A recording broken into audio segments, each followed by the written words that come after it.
What's up, Extra Brother listeners? On today's episode, we are moving into episode 1 of our Best Pictures Past series. So, the last 15 years of the Oscars Best Picture winner, excluding Anora, because we do have a surprise for you. Potentially, we might forget about it, but we might have a surprise for you sometime during the next 4 weeks. So, 2024, or I should say 2025, has been eliminated. But the last 15 years of Best Picture movies that we haven't already done a podcast on, which I think we are consistent. I don't think any of them have been hit. Might be some repeat offenders on the wheel, but kicking things off with the 2009 Best Picture winner, The Hurt Locker, a war thriller starring Jeremy Renner and Anthony Mackie, a movie about the bomb squads. If you're familiar with war, military, Call of Duty, Battlefield, doesn't matter. You have some sort of an idea of what an IED might be. So The Hurt Locker, I don't think anybody had seen it. I know I mentioned last week, I think I saw it, but I think I just saw the thumbnail, knew the actors within it, but had not actually watched the movie start to finish. So The Hurt Locker kicking things off. We've got our new segment, bringing it back with Would You Rather, our original idea that no one's ever thought of, with a new topic that might be more contentious. Spend a little bit more time talking about this one than we did last week. Guys, we've got gears to grind, as you love, and Oscars to give out, because we got to be nice sometimes. And talking about some things that we've seen in theaters, a couple movies that we've watched, maybe a Netflix series tossed in there, maybe the best Netflix limited series that I've ever watched. A little foreshadowing there for you. But we love you guys out there. Watch every episode or listen to every episode on Spotify, Apple Podcast, Amazon Music, and YouTube. And drop us a follow, like, comment, subscribe. Let us know what you're thinking on Instagram, X, the Everything app. Everything happens on X, and back on TikTok, with quite the story of how the TikTok got back up and running. So we love you. We care about you. Enjoy the episode as we start the new series of Best Pictures Past at the Oscars with The Hurt Locker. Critter, roll that tape. Extra butter on the corn for me. Extra butter. I hope they don't charge a fee. But it won't matter anyway. I got a good movie to play. I'm gonna ask my friends to stay extra butter for me. This is episode 45. And fellas, I would like to start this off by just saying there's a little something in the air. It's giving you a little bit of a weird feeling. Not here to put any bad jujus out there or bad vibes. But there might be a storm brewing. And let me tell you a little bit about it. It might be my vodka soda talking here. But there's a storm brewing. And it's not about Labatt Blue. It's about the king of beers, Budweiser, and there might be a free bird or two flying to Milan Sunday morning at 6 a.m. for a gold medal hockey match against the Canadians versus the United States of America. Now, there will be no predictions made, because we know what this podcast likes to do of sports events when we make predictions. But god damn it, is it time to take what's theirs and bring it home. We might need to just pick some Canadian goal scorers. There's nothing more American than starting to drink at 6 o'clock in the morning. You got to get to the bar. You can get to a bar. Powers, let's pick some Canadian goal scorers, because then they ain't going to score. I don't want to talk anything Canada. I'm talking about the red, white, and blue. Right, we would do that, and then they'd put like 15 up. Yeah, yeah. It is what was meant to happen. They got it done today. We get the game we all wanted. To wrap up, I think it's the last event of the Olympics, is Yep. USA versus Canada men's hockey. 6 a.m. Mountain Standard Time, 8:10 or 6:10, 8:10 Eastern Time. I will be awake for that game. I will be fired up. I will be probably waking up my wife. We will be playing Freebird when we score. We got to get on them early. We got to get on them often. And we got to take the fucking gold, buddy. And put them away. We got them there. Because the other teams have not put them away. We got to put them away. We put Slovakia in a body bag today. This afternoon, Canada snuck out. Credit to both to doing their job. Canada snuck out 2 rounds in a row. Really, they were down 2-0 today. They were down 2-0 or 2-1 in the quarters. We went to overtime last game. Shout out Quinn Hughes on the goal. Wow, in overtime to win it. Today just looked like a fucking freight train rolling through. By the time you hear from us again, we will have a gold medal winner. But we need everybody on the red, white, and blue. You got to be red, white, and blue on Sunday. I don't care. If you have a long Saturday night, sleep in Saturday and just stay up all night and watch the game. Go to bed at 10 a.m. I don't care. We need you. We need eyes on the hockey game. We need everybody in America on the boys. Back the boys. I will be betting on the United States. I will not make any predictions. I will not talk about a trouncing. I will not talk about the score predictions. I just want to win the hockey game. That's all we need. That's all that matters. Side note,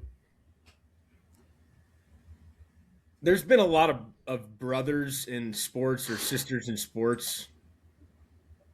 Are the Kachucks the coolest ever? Like, I think they don't get enough respect for being up there with, like, and I don't know where their careers are going to end. I don't know if they're both Hall of Famers. I don't know. They're both really good. I don't know what's going to happen with both of them. But I feel like we got to put some respect on the Kachuk brothers' names. I mean, not to discredit the Hughes. Yeah, Hughes. They might take that over eventually. They're still all young, but they could take over like talent, but not what the Kachucks are bringing to. They maybe, but when you talk about last year's league or Four Nations tournament and 3 fights or 9 seconds against USA and Canada, as soon as the puck drops, Matthew drops his gloves. Puck drops again, Brady drops his gloves. Like, they are in the Olympics, you can't fight. They're getting penalties, just roughing, and they're getting bodied by guys. Like, they are fire starters, man. They talk shit. I think in the Germany game we had against Germany, Kachuk was John Draisaitl chirping Draisaitl like, "You always the bridesmaid, huh? Like, never the bride, always the bridesmaid here, huh?" And it's like, just the shit they're saying and like, guys go after them in games, and those two, they got a guy early on that you see them both attacking early on the other team in the Olympics. Like, again, you can't fight, but they're getting in guys' heads, and there's multiple guys on the boards. One guy hits Kachuk. Second guy comes in late, hits Kachuk again. Like, they draw attention. They bleed red, white, and blue. And I think they might be up there with some of the best siblings in sports we've ever had. One of the coolest last names ever, too. I mean, yeah. And that's got to give them points, Like, having a cool last name definitely helps. Kachuk, yeah. Kachuk is a hockey name, too. Like, for sure. Hughes is like, they're both good. It's not Kachuk. Like, Kachuk is, those guys are hockey players. So, I don't know. I'm jacked up. We got what we wanted. It looked very gloom multiple times throughout this tournament. But the USA and our little brother Canada gave us what we wanted. We got the best of the best on best, big on big in the world playing for a gold medal in Italy on Sunday morning. That is cinema. Going to be absolute cinema. The edits that we're going to see from now until Sunday, I've already started seeing them. Unbelievable. Yeah.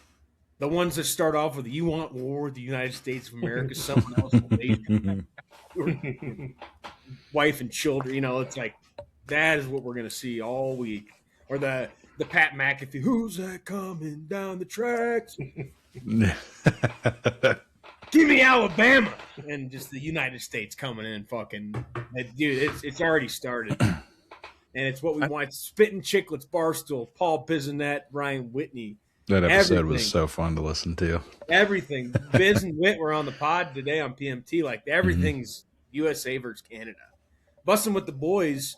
Taylor Lewan's wife is Canadian. Like, her whole family, like, they always talk about it. Like, it's on. And my life, it's encompassed right now by the red, white, and blue versus the maple stupid syrup country above What's us. it been? 40 years? 45? 46? We're due. I don't know. I don't know what Since player 80. said it, but he was like, yeah, we purposely lost to Canada first because we knew we couldn't beat them twice. And that is some 4D chess playing right there. They have not played each other in this Olympics. But they lost to them In the in round robin, right? Mickey, They lost to them in the Mickey Four Mouse Nations Four tournament. Nations. Yeah, no. Yeah. So we lost to them there. So now they play them here. I don't think it was intentional. No, it's a joke. I mean, I don't Who said it? know. It was a hockey player on the USA team. I led with that.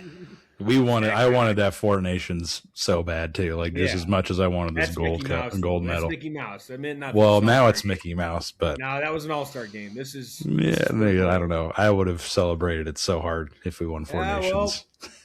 we would have, but now we can call it Mickey Mouse. Yeah, is that the Olympics? No, it's not. No, this is where, and this is the first time NHL guys have been in since 2014.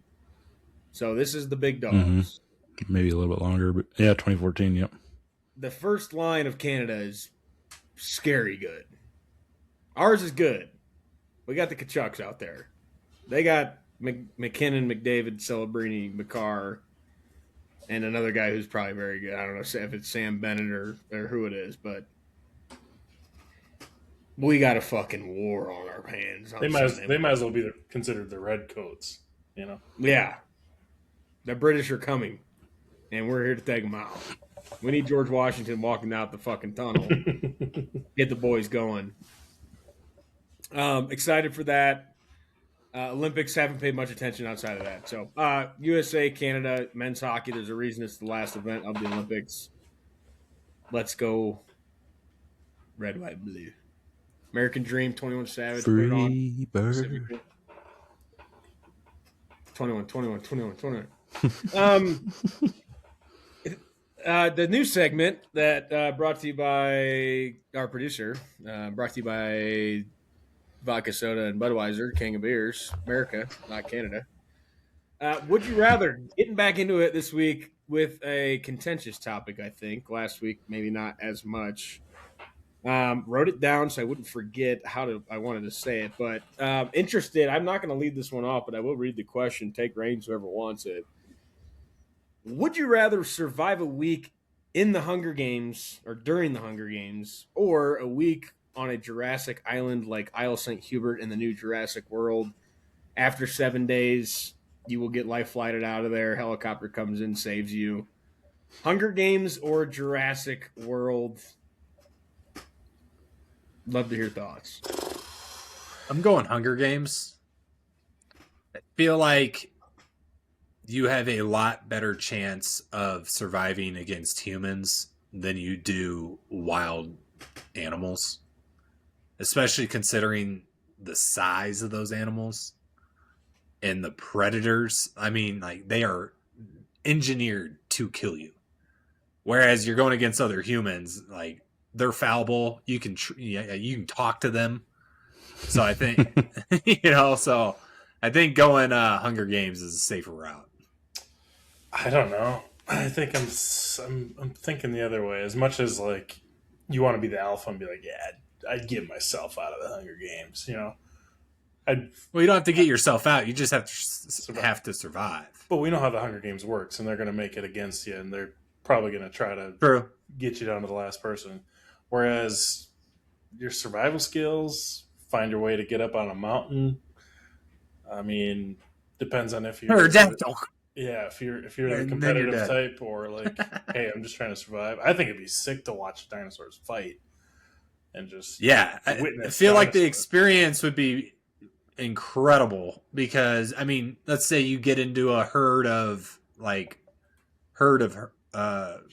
herbivores, and then you just kind of roll with them. Like, you might be okay. I think that's a horrible take. Horrible take. Because we're off to a hot start with Geese and Brendan. Because they're so much, even if they're herbivores, they're so much bigger than you. It's like if a carnivore comes in and they take off, you might get fucked. stampeded. You're fucked. You're not running with them. So I think that's a bad take. My thought on it is, and I like what you said about they're engineered to kill. I think you're wrong. I think you're also wrong about that. They are. I think they're engineered to hunt. Where the humans on the island in the Hunger Games, their main purpose is to kill you. The dinosaurs are just going to eat.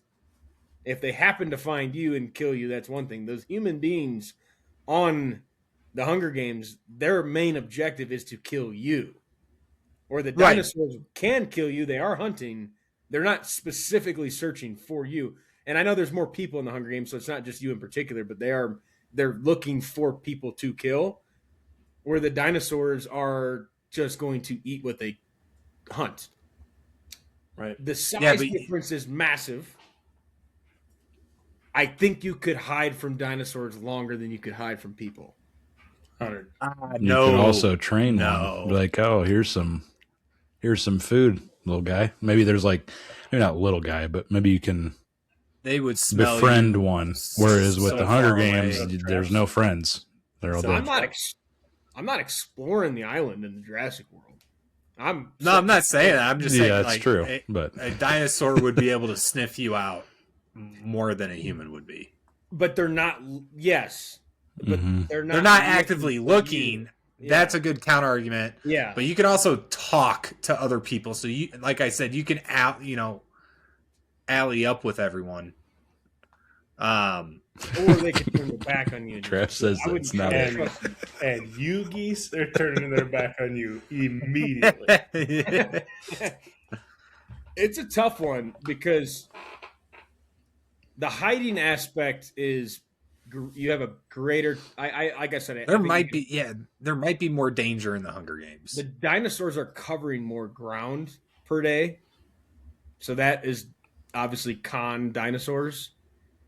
But I feel like the only way those other people are getting off that island in the Hunger Games is to kill every other human. The dinosaurs don't need to kill you. They will. Here's my take.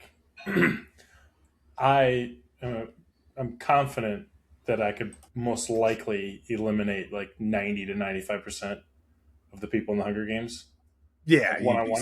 Okay, I could probably only take 5% of the dinosaurs. There's also gear in the Hunger Games.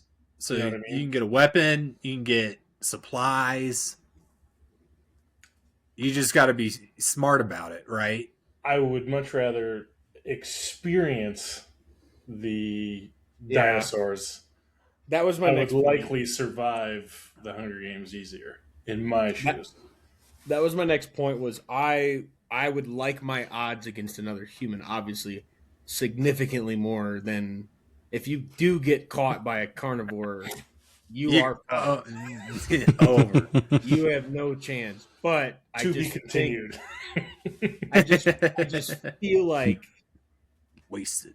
I just feel like if you just camped out somewhere, you could be okay. Whereas in the Hunger Games, how are you eating though?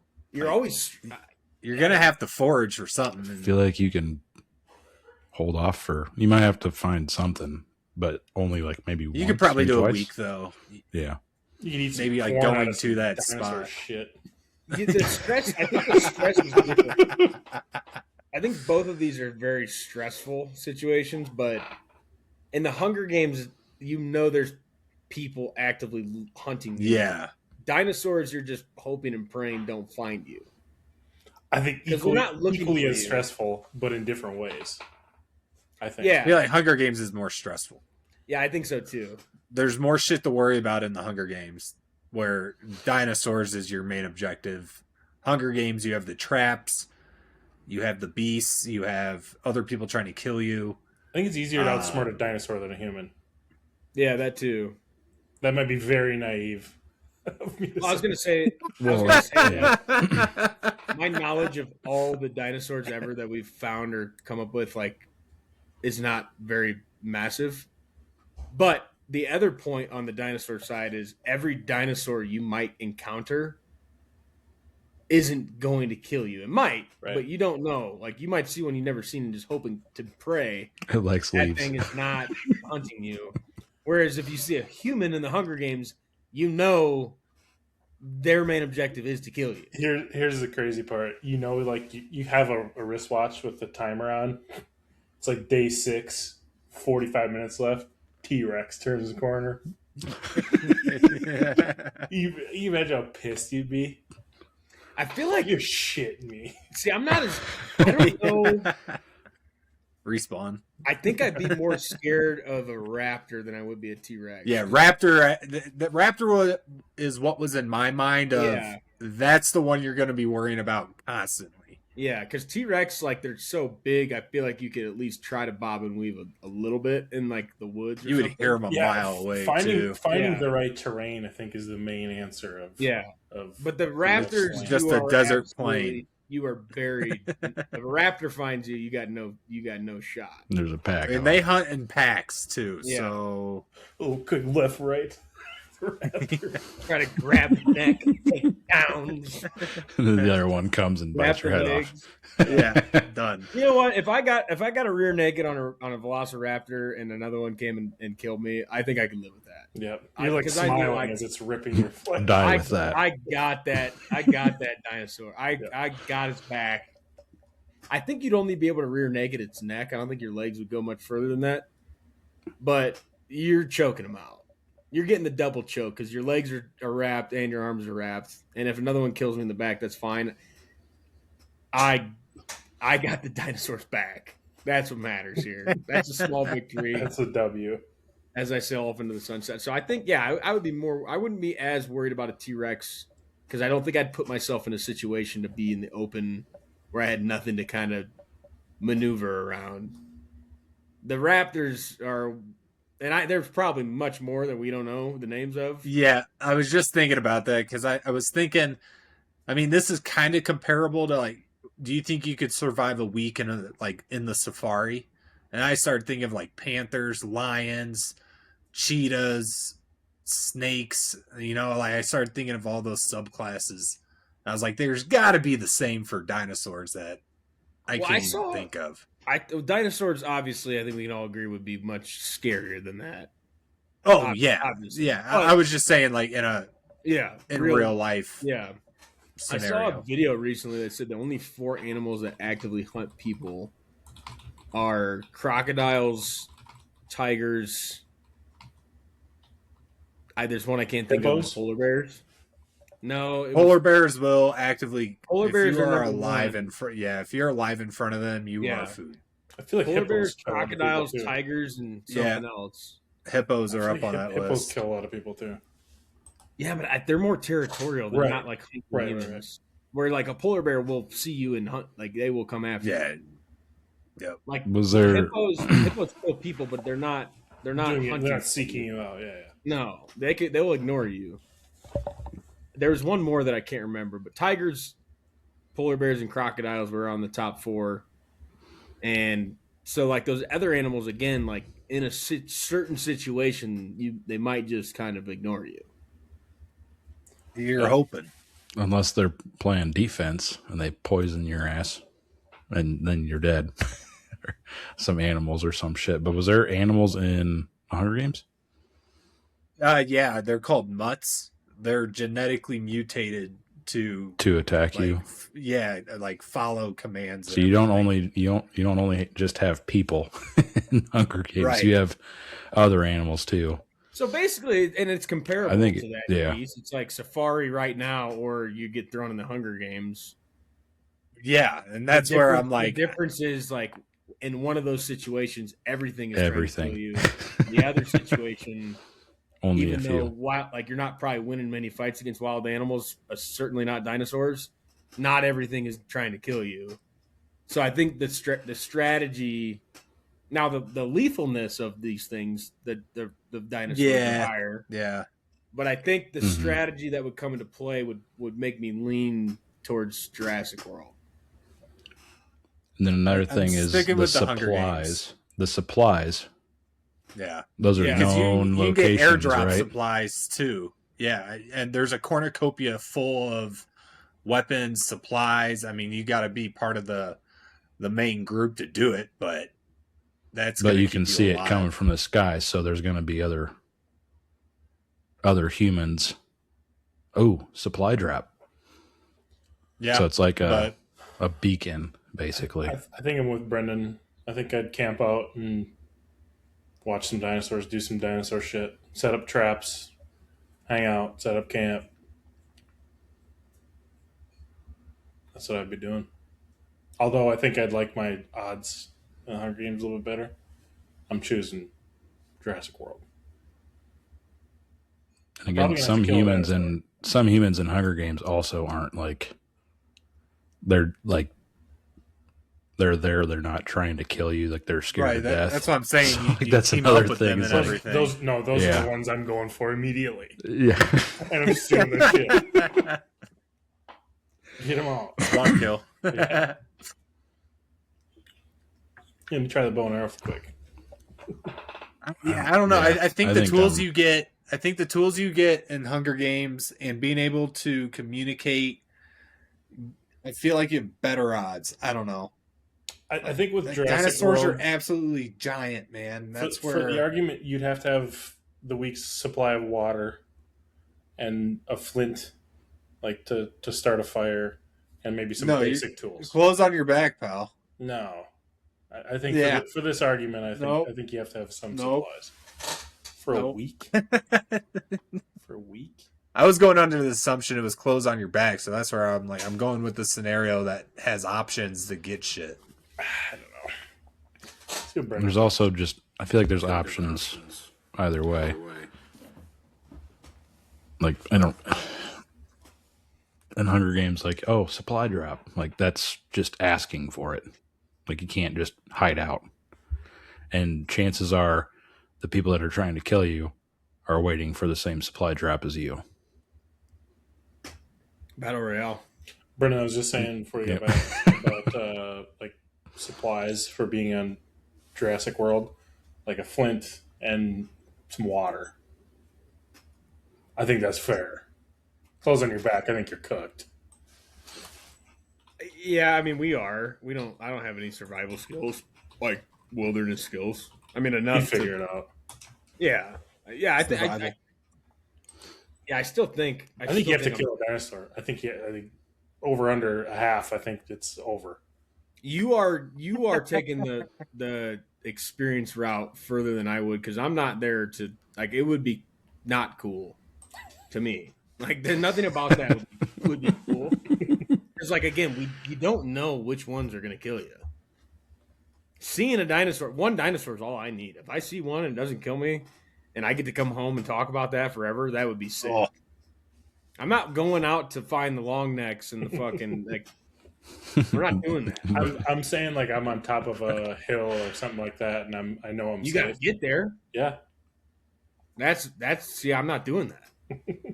Not doing it. We don't need to kill. To me, but you need to do it to scope out. You need to do it to maybe find a cave. You need to move. If you don't move, you're dead. You gotta move. You gotta move to find camp. But when I find camp, that's it. But I think if you stay at a camp, you're cooked. Yeah, I think you have to continually move. Yeah, you have to explore. Know. I think there would be a general area where I'd hang out. Maybe sleep different spots every night, because like your scent would definitely get picked up. I couldn't sleep in either scenario, probably. That's such a great point. Either scenario, you sleep, you're toast. I feel like you climb a tree, you'll be okay. I'd rather die in my sleep than see it happen. Until a pterodactyl comes and swoops you off the fucking top of the tree. See ya. I can just see geese. You gotta, dude. I'm going to sleep because, like, if you die while you're sleeping, I would take that. You take that deal, I'll take that deal. That's a damn good deal. I feel like you're gonna wake up in the middle of that. Yeah. Well, yeah, more than likely. Yeah, but you're probably already dying in the middle of waking up. It would be a sick way to go, flying above Jurassic World. In the feet of a pterodactyl. I'm just looking at these animals in Hunger Games. They got all sorts of shit. Like, they're just trained to find you. Like the jabberjays. Yeah. birds created by the Capitol to spy. Like, they know where you're at. So, like, that's what I'm saying. And you see Brendan flipping them cams and birds off. Oh, yeah, it's like the Capitol knows where you're at versus dinosaurs having, like, probably elite sense of smells and tracking and hunting abilities. Like, it's pretty fair either way. Yeah, I think the main like point for me comes down to, and I think I'm still going Dinosaur Land, but I could defend myself in the Hunger Games. Here's a question. I could not defend myself on the Dinosaur Land. Not to change away from the main of doing it ourselves, but if it was the four of us, I think we could survive either. But once again, our odds are better doing the Hunger Games. You're going to have to survive either way. 4 of us, yeah. You can sleep. The odds don't I think there's 4 of us. We're more fucked in Jurassic World. Right. The odds don't change. Yeah, the odds probably get worse on Jurassic That's what I'm thinking. They don't get any better. No. Yeah, so if it was all 4 of us, I feel like we have to do the Hunger Games. Yeah. I feel like we'd have a really good shot at it. Just already having a group of people, you can overpower anyone who's like by themselves. Someone might go down. We might lose a soldier, but I think I don't know if we're leaving 4 for 4. I might sacrifice somebody. Volunteers tribute. As long as one of you survives. I'm not dying there. I'll tell you that. I'm not sacrificing the body for the boys. I would put the body on the line in a fight, but if it was just a tribute, miss me with that. Not happening. I'd fake a tribute. Yeah. Yeah. Yeah, I don't know. That's a good one. That's a good one. Let us know in the comments. What are you picking? Interested to see who responds to that one, because that one's tough. What are you picking and why? Yeah. Why? Yeah, and what did we not mention that might make more sense or makes you lean one way or the other? Or what kind of twist? What kind of twist? That's a tough one. But yeah, I think my final answer,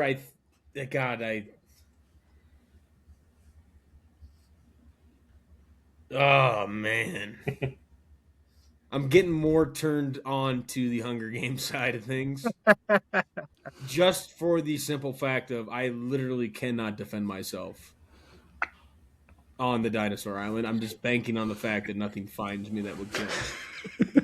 Where in Hunger Games, I know people are going to find me because of the things on the island that help them find me.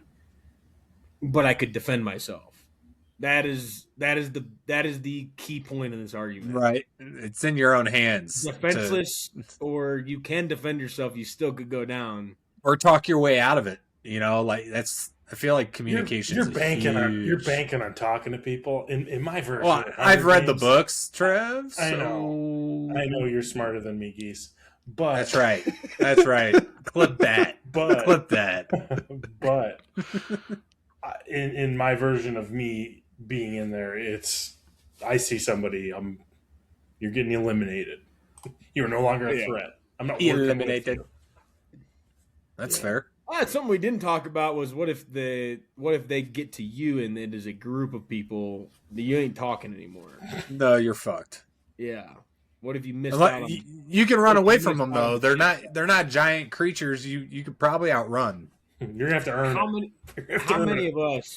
How many of us right now feel like they're in good enough shape to outrun another human being? There could be depends on the other human being. Correct. So, again, probably better than a dinosaur, but I ain't running. Probably not many people. I ain't running. Yeah. Come at me. I'm going out of my shield. Help the bear. What's that mean? Dude, I don't know, man. Geese's Hunger Games for sure. I don't know. I feel like I've watched enough Survivor. I think I could go to the Jurassic Island and get out of there. And also, how many times? I know there's dinosaurs in the water, but like you don't see a T-Rex like on the coastline. I was thinking coastline might be the play. Like but coastline, you're in the open, right? But like, Yeah, there's dinosaurs on the coastline too. There's the one of the Jurassic Park where he just jumps in that whatever pool and just like there's. I feel like in either scenario we have to have some kind of wildlife in the ocean if we're going to go to the coastline. oh no, I know. Yeah. The new Jurassic World. There's a massive like Spinosaurus fish. Like I'm not talking about taking a fucking leisure swim. Well, you might have to if you're getting chased by something. Well, yeah, last resort, and then I can still die. But imagine you just get killed by a great white. Yeah. What the hell? Like, damn it. I win. Wasn't even cool. I win. Yeah, I don't know, dude. I think a week, man. I think I could. I want to go to Dinosaur Island. I think the Hunger Games could be the smarter pick. How many people is it in the Hunger Games again? 24? No, 22. If you give me a week, and here's 11. Yeah, 22. I think there's 11 districts that put 24 2 people in. Geese. Good question for you. Are you directly hiding? I know you said you're gonna talk to people or try to talk to people. Are you hiding or seeking out people? Yeah, it is 24. Do both, I guess. I think I'm probably being assertive with it. Like I think your best on chance site. is to just keep pounding until you're down to 3 of them. Yeah. And they notice that you've got blood smeared on your face and everybody's tools, Yeah. equipment. Oh, that's I think it's on site. That's Gerald's little what do you call it? Slingshot in Carrie's bow and arrow. He killed both of those guys. He just got smeared. Yeah, that was me. I got to bring up a point here. Google AI, taking it for what it's worth. I looked up Google how long was the average Hunger Games, and it was 18 days, 3 days, and 5 days. So you might not even make it a week, or you have to win the games. I'm going to Jurassic World. I'm going to Jurassic World. Can you ask Google AI what your odds? Yeah, but the whole concept is a week on both places, right? Here's another question. If it's the Hunger Games, you can't be in the Hunger Games when you turn 18. So it would be a 30-year-old male versus a bunch of kids. We're not going to include that. It's just everybody. I'm just saying. Like we're just like everybody in our age group. Like okay, well, in 30 to 30. That changes a lot of. If it's everyone in our age group, what are you thinking? You're going up about against a bunch of kids? In our other scenario, you're on an island of dinosaurs. So, God forbid we have all the dinosaurs are under 18 years of age. Yeah.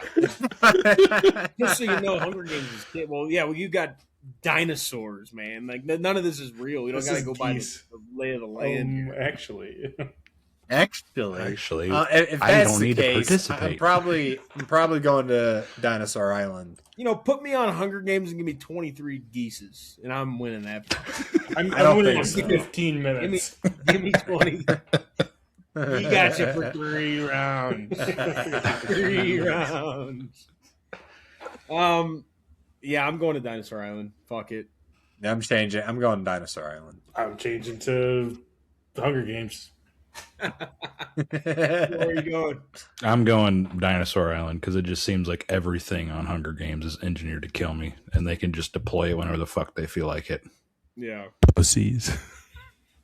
It's like chance. It's like chance versus guaranteed battle.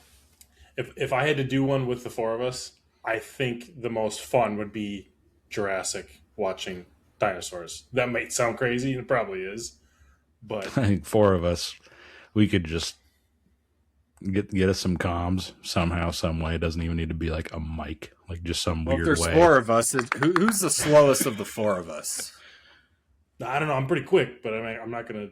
I think Trav probably got me. I'm not going Got a to bum run knee. for long. You don't have to outrun the bear. You just got to outrun the person next to you. So, if there's 4 of us on Dinosaur Island, I like my chance. Until I befriend the bear and we come after you. Yeah. It's also like... Yeah, until I give that bear some honey or some shit. It's not lather a straight myself up either. It's like you're fucking bobbing and weaving and jumping. Yeah, it's like trip and fall. Okay, so we got 3 for Dinosaur Island, 1 for Hunger Games. Interested what you guys think out there. Comment. What point did we miss? Why would you pick one over the other? Would love to hear this interesting debate. Kind of liking this segment if we can continue to come up with ideas like that are somewhat movie related. Guys, Gears to Grind. I do have one. It's just with me, myself, and I. TikTok. We're back. I mentioned it last week. We're back on TikTok. I created a new account, extra_butter_podcast, because Extra Butter Podcast was already taken by me, and I did not remember how to log into it. So I made a new account, posted a few clips, came to the consensus as a group. The underscores were annoying. It also pissed me off. Geese pointed it out. I was also upset by it. Went back in to figure out how to get into it. I thought it was tied to my phone. Wasn't tied to my personal email. No. Tied to the Extra Butter email. No. Our new one was tied to our Extra Butter email. And then I noticed when I kept it was a fiasco. I went to customer support. You can't talk to a person. There's no way. I just want the account. I wanted the account deleted. I wanted the old one deleted because we had started anew, and then I could change the name without the underscores. And I finally somehow, I can't remember how, got into the old one to delete it. And then to delete it, you had to enter a code to your email to delete the account. Now, this is when the light bulb went off of our podcast is Some Dudes Present Extra Butter. My brain, when I type that out, is SPD. It's SDP. It's like, how do you spell rock? R-O-C. R-O-C-K. Or he's R-O-K, R-O-C-K. And he's like, oh, the C is silent.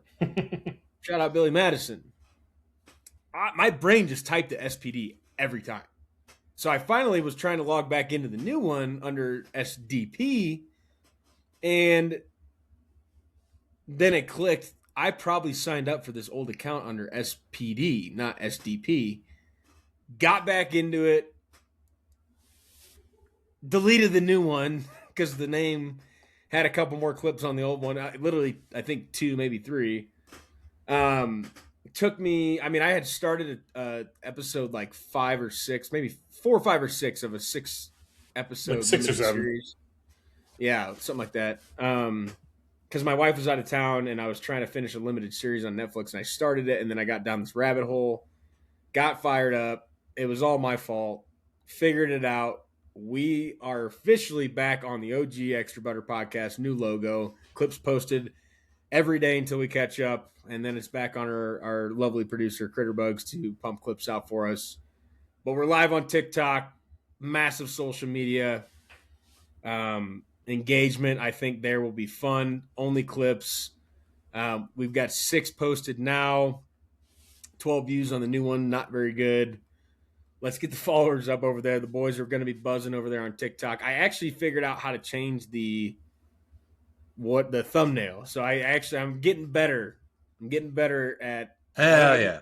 I haven't figured it out yet. I knew how to do it on the computer. And let's just throw TikTok in here too, because we go back to the reason why most of this was happening was because I was trying to post on my computer on TikTok Studio, and I posted the first 2, no problem. Then I tried to post the next 3 days, successfully uploaded. Clip does not upload. And I'm just so confused. No error messages. We're not banned. No content warnings. Like, nothing in the videos was giving us drawback on why the video might not be posted. So I went down a Reddit rabbit hole to find out that TikTok Studio on your browser is essentially just an RNG random number generator that sometimes it works, sometimes it doesn't. You have to change your computer to phone mode so it thinks you're on a cellular device or a mobile device. So then that's when I got to my phone, and then all this shit pissed me off. So, I mean, if you are ever trying to use TikTok or be a creator, upload anything, do not. The easier way would be to do it on the computer. Don't do that. It's going to drive you nuts. It's not going to work every time. Sometimes it will, sometimes it won't. You're not going to know why. I'm telling you right now to our 12 listeners, use your phone, upload it all on your phone. Everything you do on TikTok needs to be on your phone. So my gear to grind was with myself and TikTok Studio, but we are back. Actually, we were back, and then we weren't back, and now we are back, Chris Berman style on TikTok. I'm shocked they allow you to make an account without verifying the email on creation. That's where I was at. I was like, that's incredible. You can put in whatever you want. You can put in, and there's bots on TikTok, man. There's probably billions of them. Just you can do a random email generator, make a TikTok account, and you're good to go. It is insane that they don't make you verify.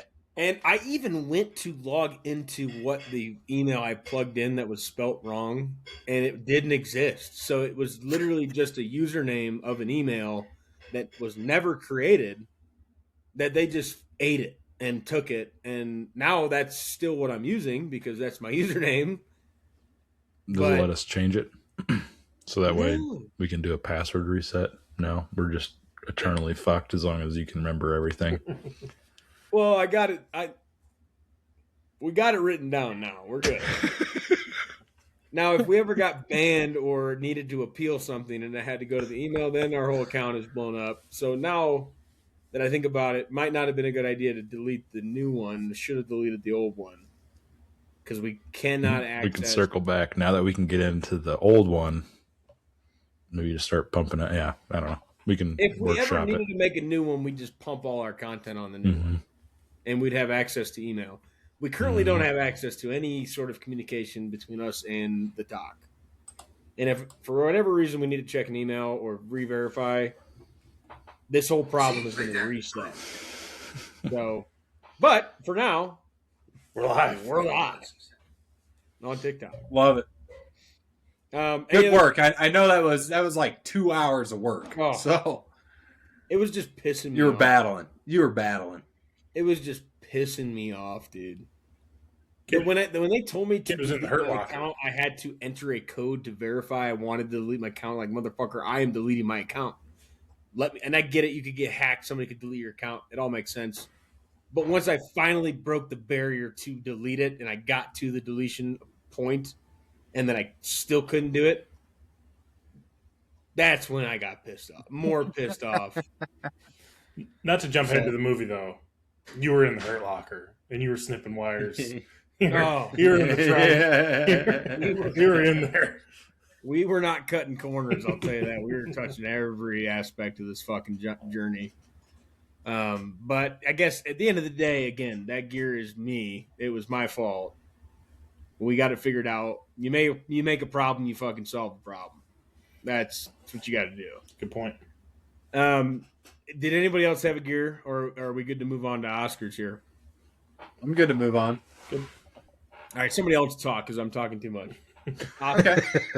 My Oscar is going to the women's U.S. hockey team gold medal at the Olympics. That dirty dangle on that chick in overtime to win it was a thing of beauty. And they deserve all the flowers because they were favored to win coming into the Olympics. And they put the beat down on a lot of teams. So it went overtime, but Canada scored what? I'm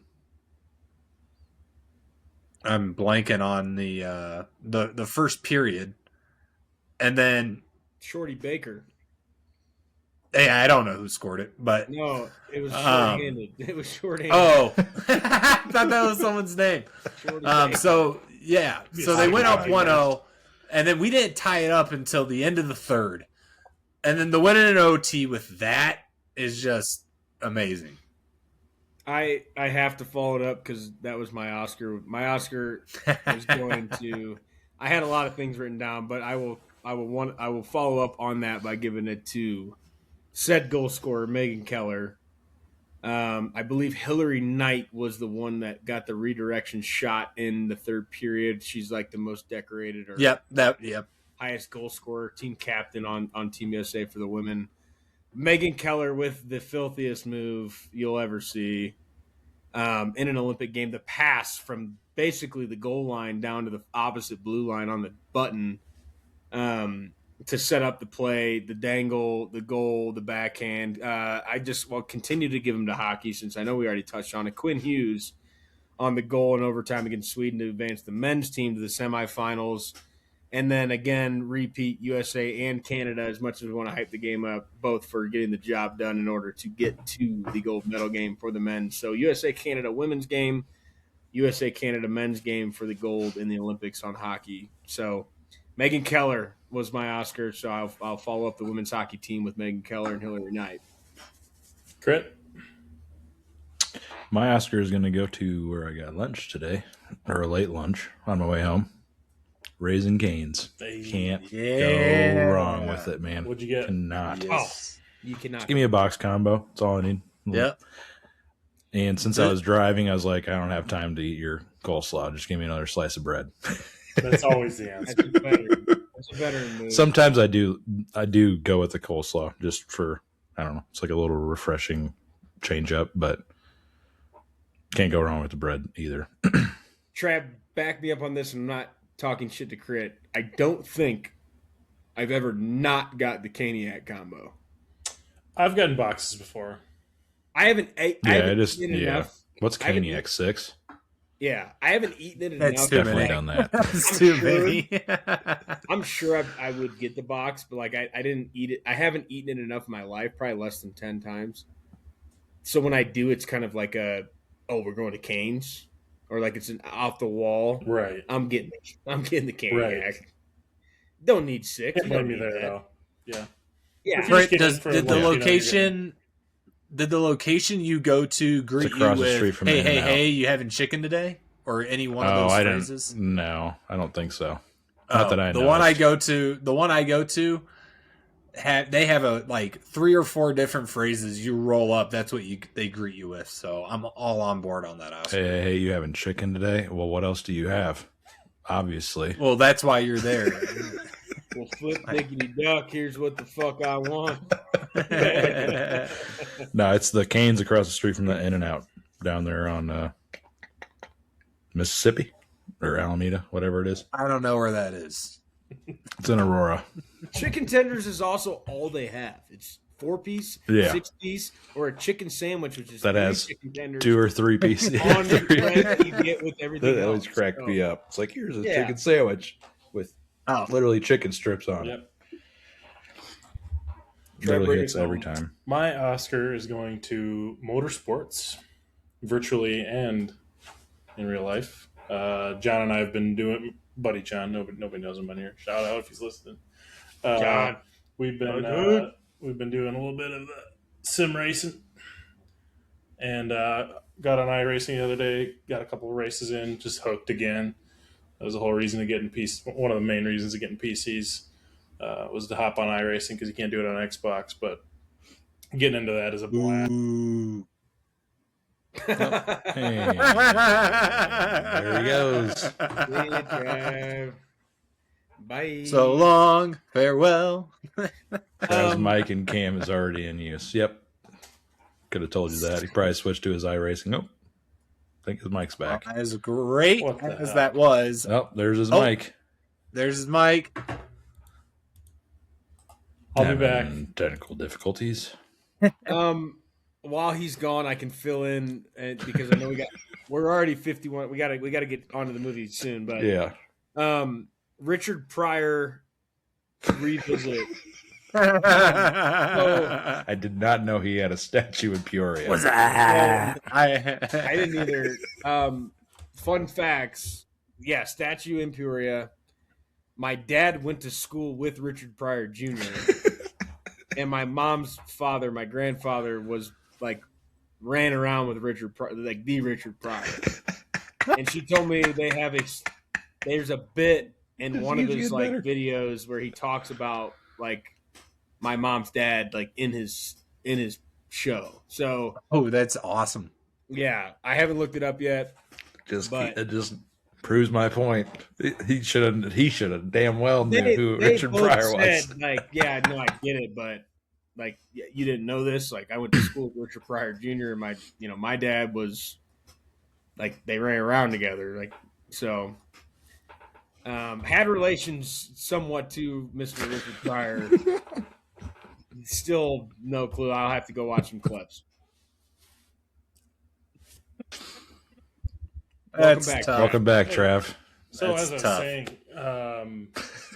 no, we moved on already. Screw you. Shout out motorsports. What I was going to include you in, Geese, is the Formula One season. The testing is over, and the first race is I think the first or second weekend of March. And March Ferrari, 6th, I think.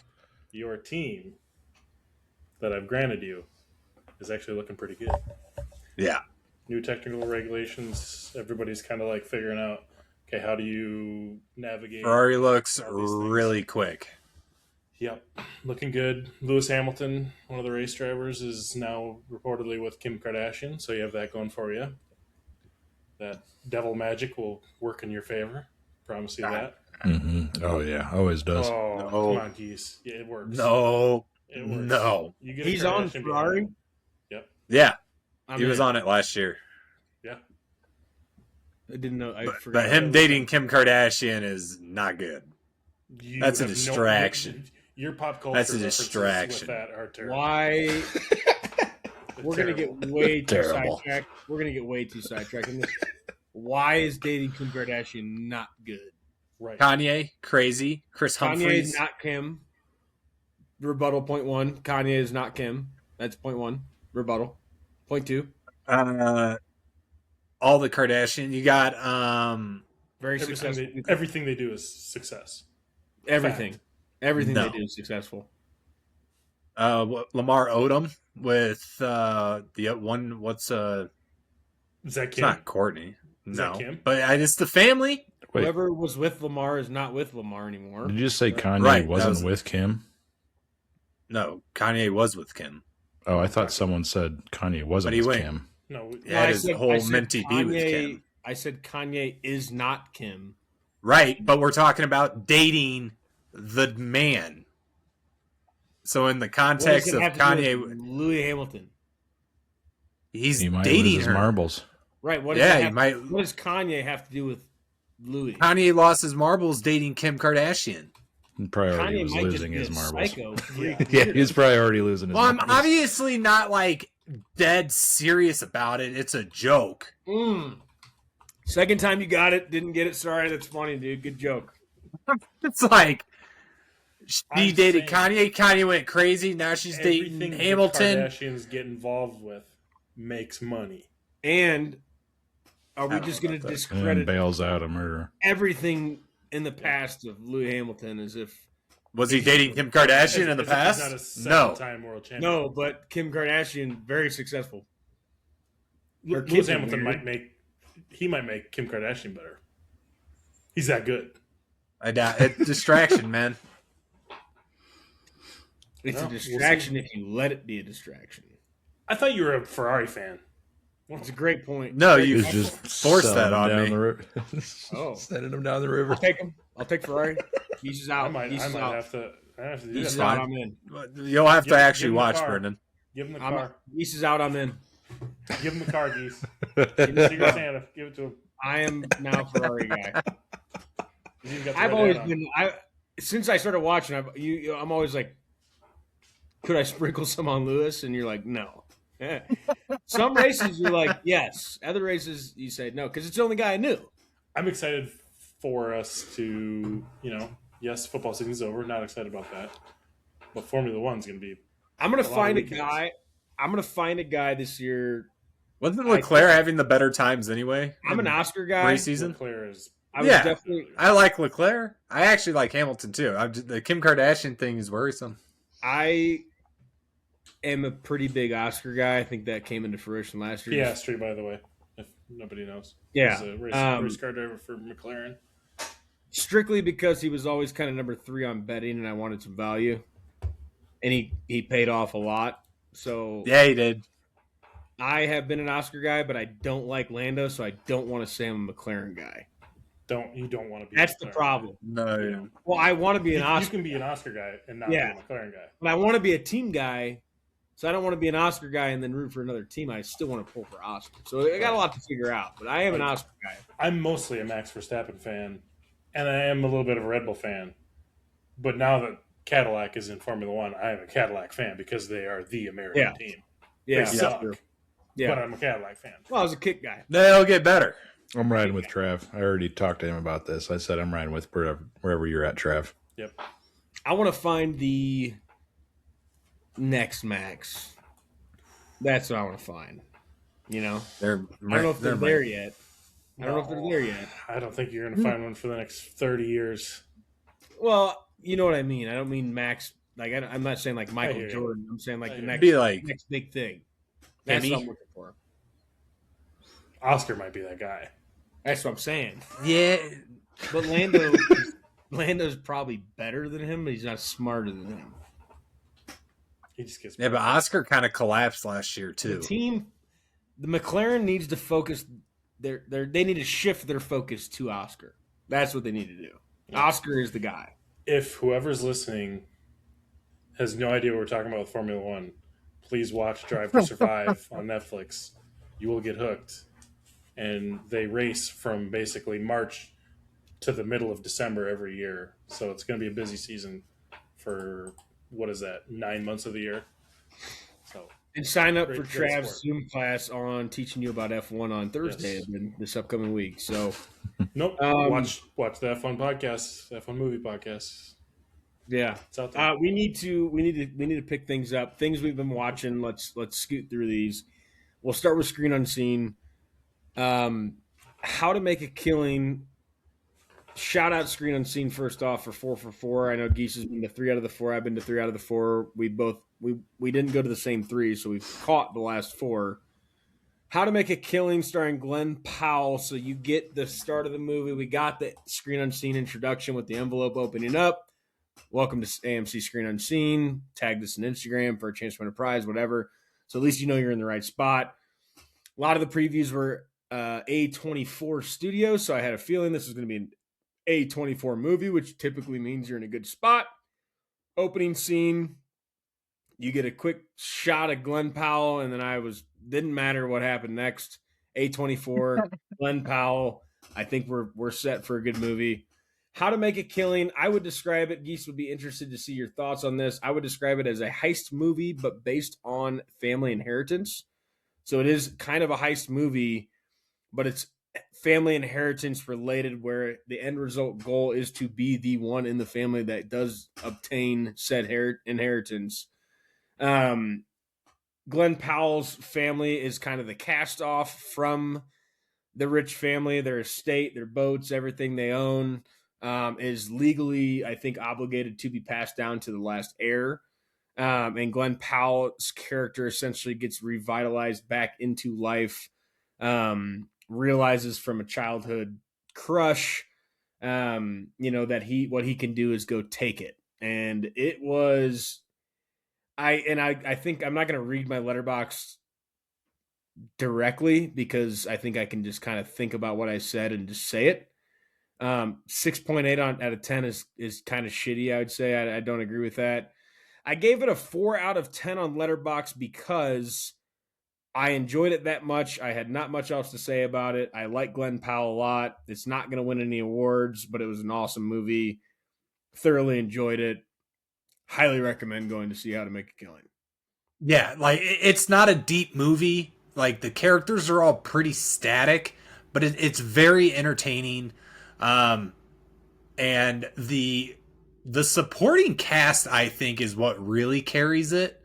Both the main co-star actresses did great, and then you have like 3 or 4 others in there that you're not really expecting, but they crushed it. So like everyone pulled their weight with this. I think that's what kind of is pushing it for me.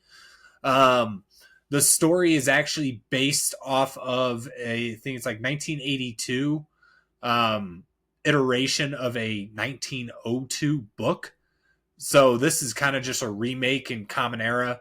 The producers on this are British, are based in Great Britain, I think. So it kind of makes sense why they would like rehash this, but I thought they did a great job. You're right on that, but like it's very loosely based. Like it's not necessarily direct. It's pulled from the Kind Hearts and Coronets, but it's like it's not strictly based. It's like that's the motivation, but I think the movie itself is their own adaptation to it. It's not necessarily right. No, yeah. It's like it's their own yeah.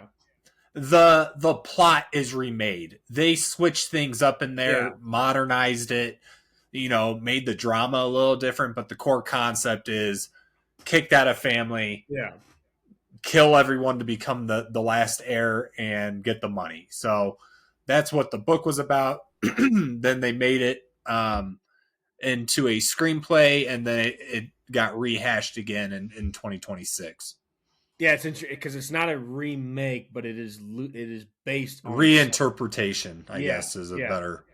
Because I had to look that up too, because there's other movies named this, but I spent about like an hour and a half deep diving in it because I love movies with like even if it's based off a book or a remake.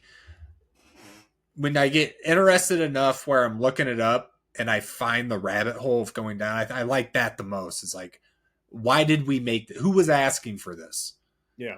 And then it leads you to this, and then you read about that, and that leads you to the actual original piece of where it all started. It gives a lot of context to the movie. Yeah, definitely go see it.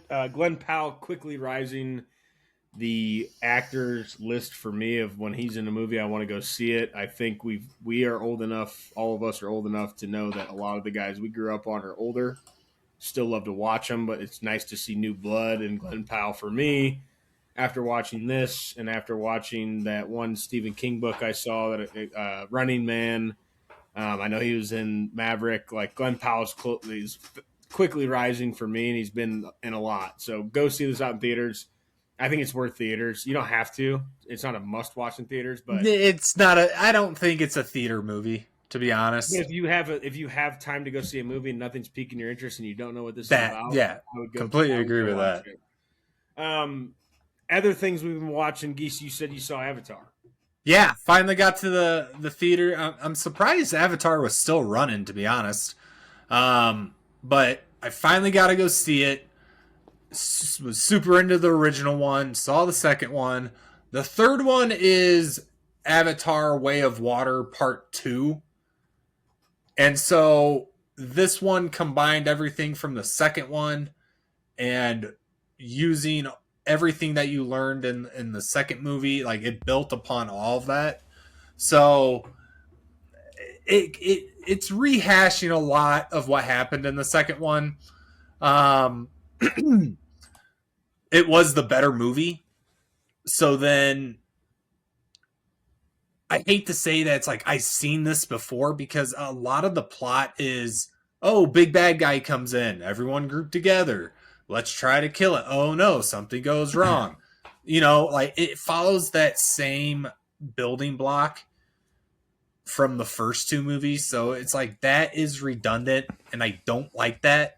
But I'm so bought into it now. I need the fourth and fifth movie. Like I gotta, even if it sucks, I gotta find out how this whole saga ends.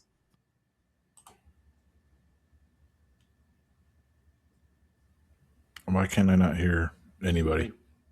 I hear Trav's fan. I did Trav, that one is on me because your fan was very loud, so I muted you. But then Brendan's, that was on him. I was asking Geese if he needed a intermission. That was I think that was my during the movie. Did you want an intermission? No, I did not. Crit, you're a pussy. I didn't get up. I'm just saying, like that was a gear that Lindsay brought up, and I was like, it's not a bad idea. But I didn't get up. 3 hours plus. I think it's fair to find a scene. I mean, it's here's a 10-minute or 5 to 10 minute break. Go get some more snacks, whatever. I don't think anybody would have a problem with it. No, but you knew there was a point in there. I'm like, where are we going with this? That's where you need to cut it off and like get the interest back. Like go get the heart rate up for a second. I don't know, walk around. Just what you just yeah, that's where I'm like, I feel like the 3/4 mark, maybe like 10 minutes after that, 15 minutes after that, that's kind of like the lull period where you're just like, oh shit, we got a whole hour left here, or like 45 minutes left. So that's my whole point with having an intermission. I get it. It keeps the audience engaged a little bit better, but it's just a long movie and it rehashed a lot of the second one. So pump them. It definitely got there where I'm like, okay, let's go. But I'm bought in now, so it's like, for good or bad, I need to see the end of it. Yeah, that's definitely a theater movie. If it stays in there longer, I'll probably get to the point where I want to see it. But there's other things on the graphics is like watching a video game trailer. Yeah. Like the graphics are insane. Did you do 3D? No. When I have glasses on, I don't do 3D, man. Like it's a pain in the ass. Glasses on glasses. It's stupid. Won't do it. Yeah. Can't say I blame you.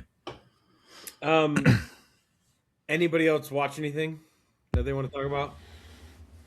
Have we already talked about Bologna? I also saw Housemaid with Sydney Sweeney. For what it is, it's pretty good. It's pretty good. I told you. Sydney Sweeney though. But outside of that, it's a good twist. You know what you're getting for the genre going into it. I had no idea.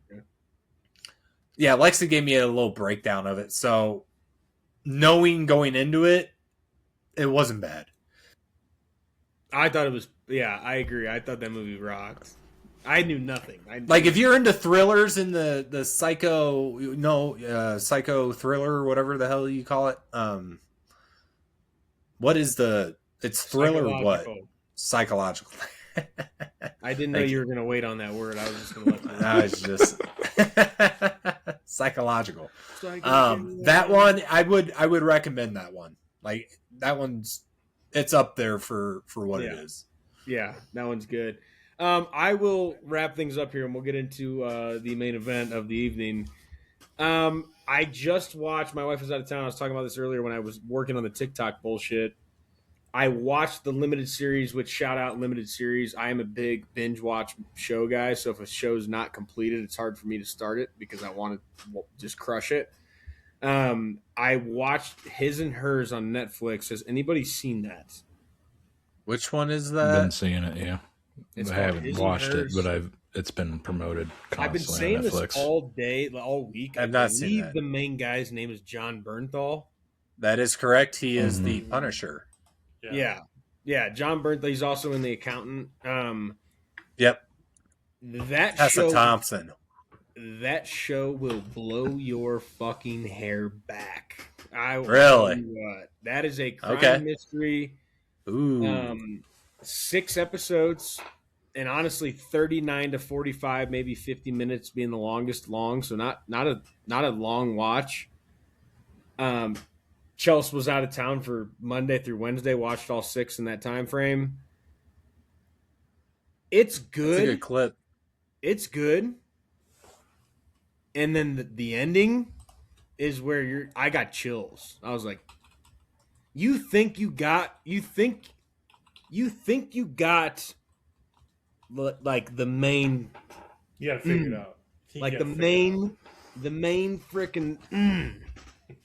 And then it just gets you one more time. One of the best limited series I've watched. Netflix. His and Hers on Netflix. Jon Bernthal. Give it a watch. 6 episodes, very easy. Watch one a night. If you're like me, you'll watch more, fall asleep watching it, and then go back to the part in the episode. that you were if you have time, but not a long watch. That show will get you. That's got some plot to it. It's got some deepening, or some deep. Like the writer did a very good job of telling the story, and you will be, as my main character in Apex Legends would say, you will be bamboozled by the mirage. All right, I'm bought in. So give that one a watch. And if you get to a point in the middle of the series where you're like, dude, what the hell? Let me know, but get to the end of it. Just get to the end of it. None of them were like tough to watch. There's not like a slower episode. They always give you something. But I think the for 6 episodes, what it was able to do to me in terms of like, holy shit, this show rocked. His and Hers on Netflix. Give it a watch. Getting into the new series, episode 1 of the Best Pictures Past. Last 15 years, excluding Honora. Movies that have won Best Pictures at the Oscars. The wheel spoke. We listened. We got to The Hurt Locker, the oldest on the wheel. The 2009 Oscar Award-winning Best Picture movie, war thriller, starring Jeremy Renner and Anthony Mackie, I believe is both correct without looking at my screen. You would be correct. The Hurt Locker. Trav, give us a little bit about the movie. Yeah, I mean, what a cool little intro into this series, having the oldest one to start with. I think it's one of those timeless war movies. You could always watch this. We start with a bomb scenario. They end up losing their main guy. I feel like this type of crew that's out in war that take care of these IEDs and these bombs, this is a very serious team. They need to be tight. And we get Jeremy Renner's character hopping in and does it in a whole new way, kind of old school cowboy level of doing this, and no, nobody's on the same page, but you realize why that works and why his kind of philosophy hops into the teamwork that they needed in order to be successful, and a couple twists of whether or not you think somebody's going to be alive or dead or whatever, but pretty simple war movie. There's not really much of a real twist of anything, maybe a couple times, but very intense. You got to be locked in for this movie. Any war movie's gonna hook me. I'm with you, Brendan. I know you said it last pod when we spun the wheel and hit this. Any war movie's gonna get me. Just putting yourself in these shoes and the reality of people actually doing this kind of hits home, and you got to be grateful for not having to do it yourself and the people that go out there and do it. So salute to those guys. But man, great movie. I can see why it won Best Picture. Geese, talk to me. There's something about it that just draws you in. Like, even if you wanted to be distracted watching it, you'll stop whatever is distracting you and actually lock in to pay attention. Like, it just pulls that level of just everything going on. Him tinkering with the bombs. His relationships going on. Like, everything in there is high pressure. And you are just sucked in throughout the entire movie. Like, what is going to happen is going through my mind constantly about the type of shit that they have to deal with, they go through, self-imposed. Renner, Mackie, and even Gerarty. I don't know how to say his last name, but he is Owen Garrity. Eldridge. Garrity. Thank you, Garrity. Those three together just like worked really well. What? Nothing. Not down. Girardi. There's only one R. Garrity? Garagi? I don't give a shit. Eldridge is he is also the character that is in Remember the Titans? I'm sorry, not Remember the Titans. He is Marshall. He's the guy who stayed back because he overslept. Something about that actor, he just plays like the whiny, shy, like anxiety-ridden character, and just nails it every time. No, yeah, there's a reason it was nominated for nine Oscars and why it's Best Picture. I mean, it's that simple. That's interesting because Mackie was also in We Are Marshall, and I didn't really look into Garrity's past that much, but that makes sense. I mean, I just I remember his face. There's something about it. There's always a tie. I feel like in acting too, like like casting of finding people that click. Yeah, dude. So I thought I'd seen this. I think it's just again one of the movies that we've watched on this pod. We've talked about on this pod, or movies we've talked about on this pod. Whether we watched it together and talked about it, or we talk about it on the pod and we say we've seen it.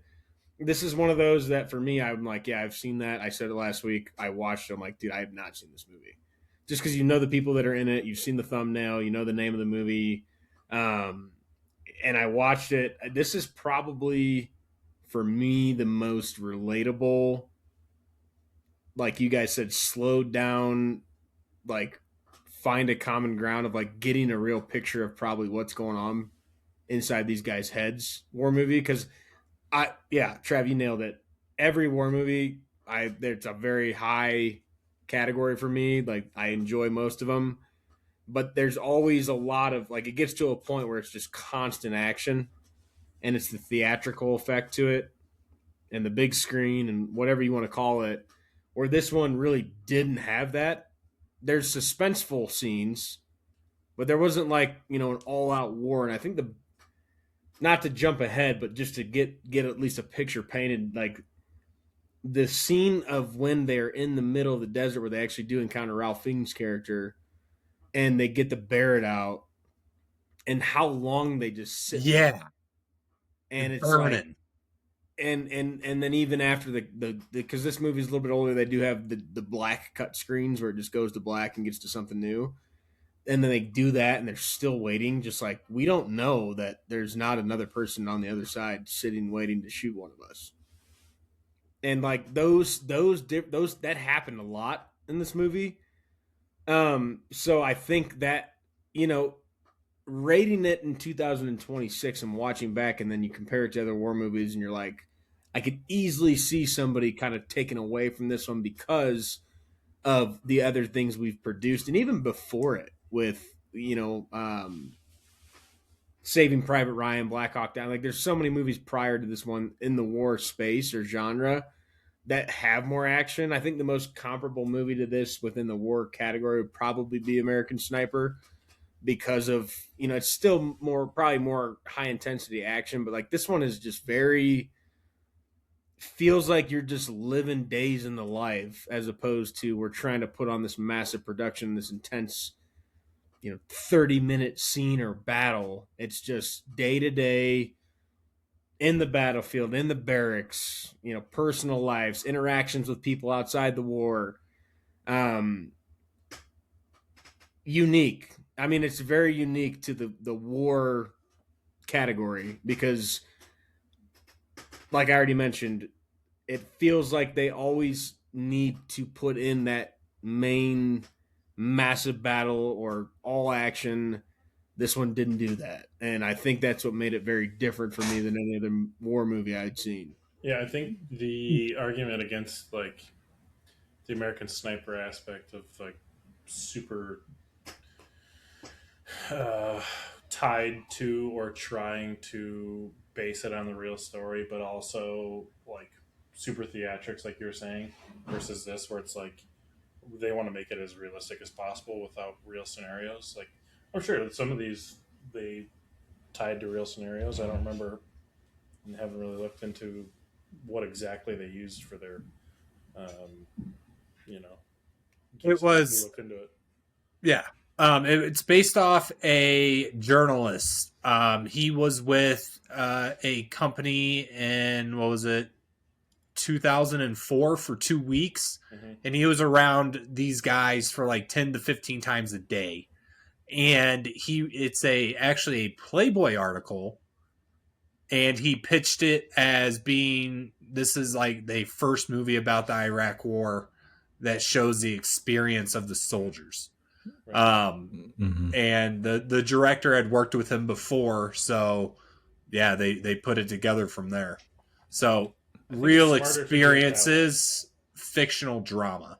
It's smarter to do it that way, almost like it's reversed. Like you're not doing enough of a specific story of a specific person. You're taking like pieces from stories and making it. You know what I mean?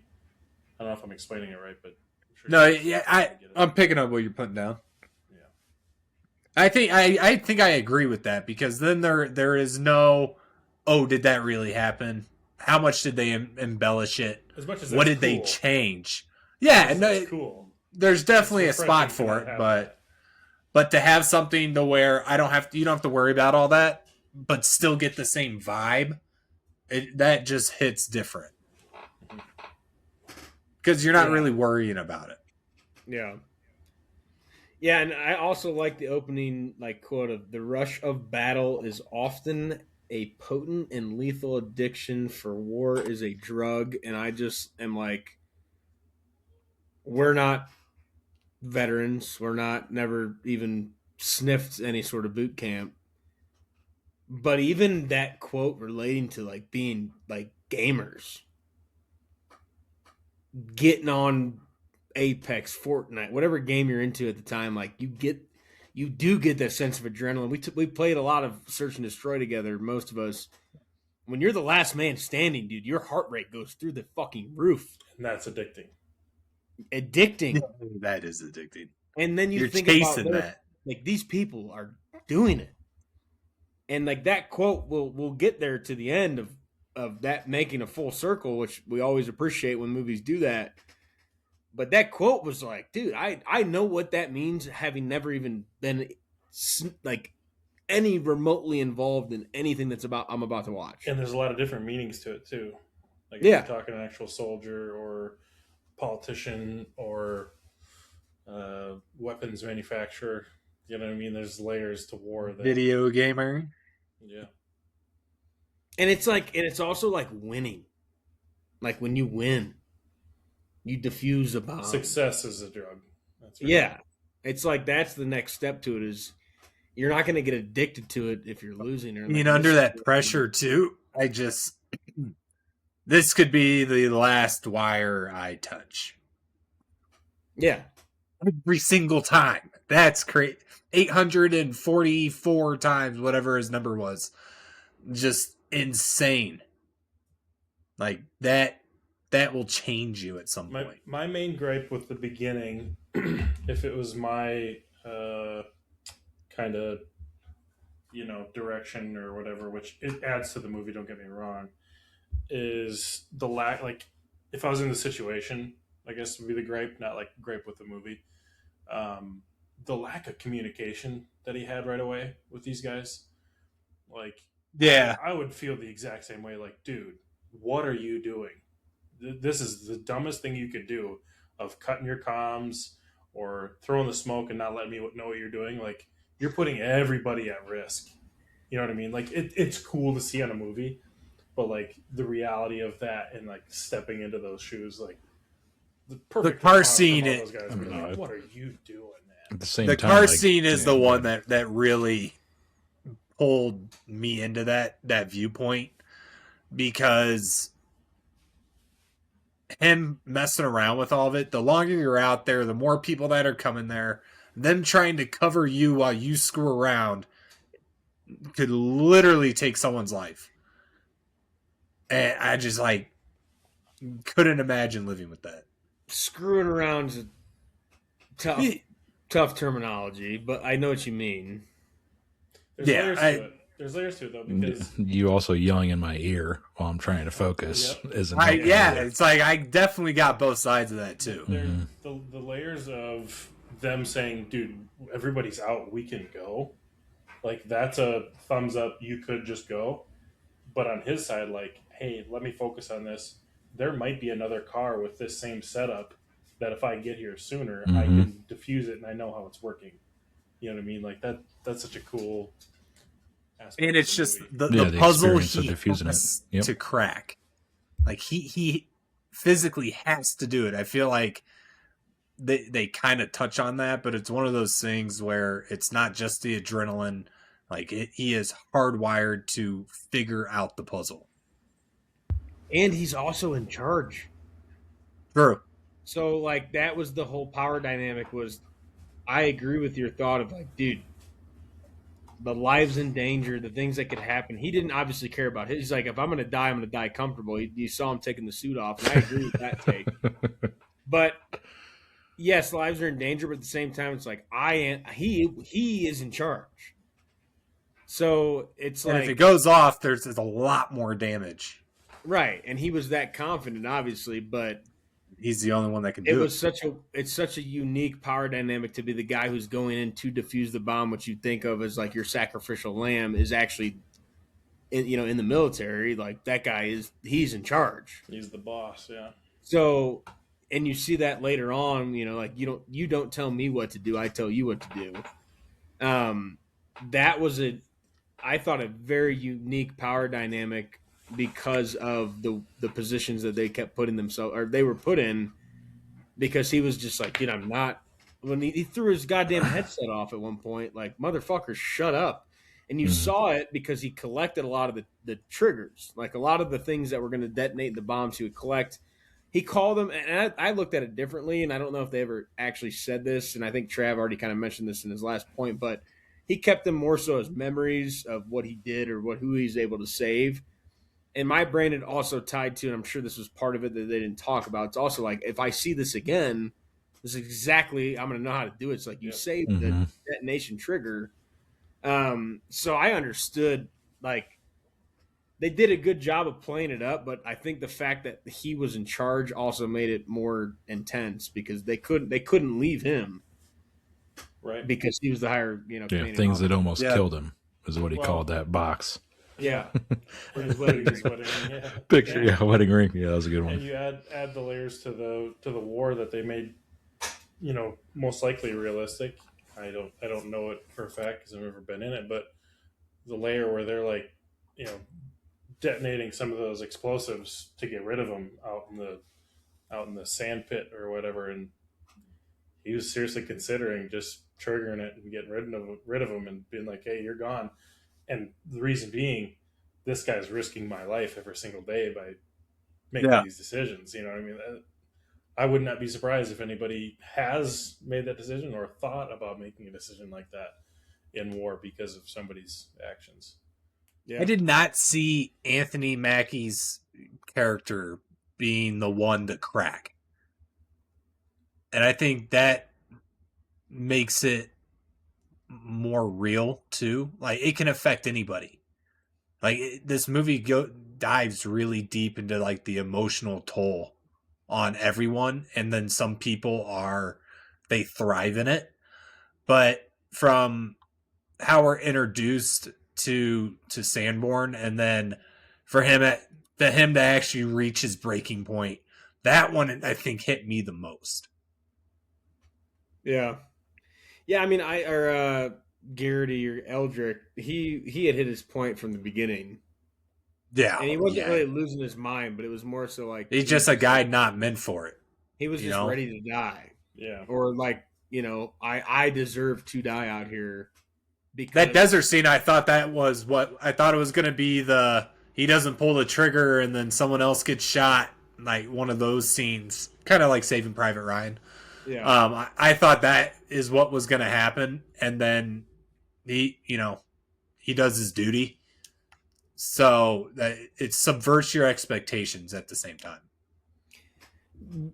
I've got two questions. The first one would be when. And I try to put all of this into some sort of realistic scope of like what the purpose was of doing this. What was the purpose of this? Like James says, or Sergeant William James, Renner's character, when he does drop the smoke when he's doing his first thing, and also funny, like they're like, put on the suit, like, you don't want the robot? He's like, no, I'll handle it. Like, just his confidence level was through the roof. Ooh. But they didn't know until the captain had asked him, like, how many bombs. He's like, a lot. He's like, you know how many? He's like, 843. So like he knew where he was in the system of like I can go do this. So like I get what you guys are all doing here. I'm just gonna go in and do it. I've been here, done that. I have confidence in my skill set. What was like if there was any sort of realistic purpose to his smoke grenade? I would What imagine. I couldn't think of one. I would imagine, like we saw throughout the rest of the movie, like all the eyes in the street and then the higher level floors and through the windows. Once you see smoke, I'm sure they all gather that way. Like keep the eyes, keep the attention On of himself? everybody else. No, on the smoke. You know what I mean? On that thing. But obviously, what we see, and it raises to my question, it it doesn't work. Like you're walking into the open. You know, See that's the way that's you my just, question on your question is if you're going to smoke the entire thing and go do your job on the bomb. But if you're just going to smoke do two smokes, it's not doing anything. Like you just block the vision of your own guys.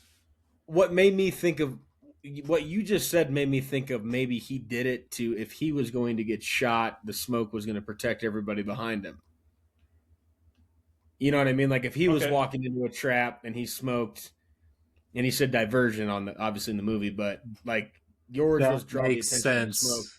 I think maybe the smoke was everything behind me is cut off. If they're going to shoot somebody, they're going to shoot me. They're going to hear the gunshots. Everybody And behind react. me. Everybody. They're behind gonna me. focus on him too. Yeah. I like that Makes more theory. sense. Yeah, I think that makes the most sense because he walks right through the smoke, so it's not for him to hide. Yeah. I think you're on the right track. Your logic makes more sense, Trav. Like smoke yourself while you're diffusing it, Right. but I think in the sense of how he used it, I think it was more so. I think it was used as protection for everybody behind him, and if he was walking into a trap, he was going to get shot first. But there were two other like squads and two other trucks and two other groups of people that were like on the way. So like there's that layer of it. Like what are you doing? Like, and you're not telling these people that you're going to smoke. Like who threw it? You know what I mean? Like the comms are just shit. Oh, absolutely. He did, there wasn't But any. he did it on purpose. He had a mission behind it. Yeah. And gangster move when he gets to the bomb. And then gangster move with the guy at the car. Just pull out your pistol and be like, "You're backing up, buddy." Yeah, dude. He was a fucking dog. Yeah. That guy, he was not scared to death. No. He always had his cig too, just always ripping, hanging out. Yeah. Yeah, he was always. I was just curious, like that smoke. I was like in the moment, I was confused as to why he threw it. So I wanted to bring it here to be like, what did you get away from that? Because he was purposeful with everything he did. Mm-hmm. His comms weren't good, but he was confident and he knew what he was doing. Right. So I wasn't. And sure everybody was probably watching him and learning. So yeah, it's a learning lesson. But did you guys? I know we're jumping into the end of that scene by me saying this, but when he uncovers the first bomb and then he does the string of like 5, 6 of them, 6 or 7 of them, 6 or 7 of them. That whole scene, I'm immediately thinking like he's got to get out of there and they're going to blow that up because once you get rid of one, you don't have the time to get rid of the rest. But the fact that he got to the rest of them, ballsy, and then you see the dude that's most likely going to detonate it make his move. At the end of that scene, when he shows him that little detonator and the guy drops the battery, like, are you not following through with that and telling your guys on the radio, like, let's go get this guy because he was about to blow us all up? Like, I feel like that was missed at the end of the scene. I don't think him having the detonator, they didn't see. He dropped that it was a stairwell, wasn't it? He grabbed the battery. Like that's part of his collection underneath. He knows that he did it or was going to do it. Yeah, I don't know. See, I don't remember him getting the battery. I guess now I remember he dropped the battery. Like they in the scene. I saw that battery. Yep, and then the battery is in his collection later on in the movie.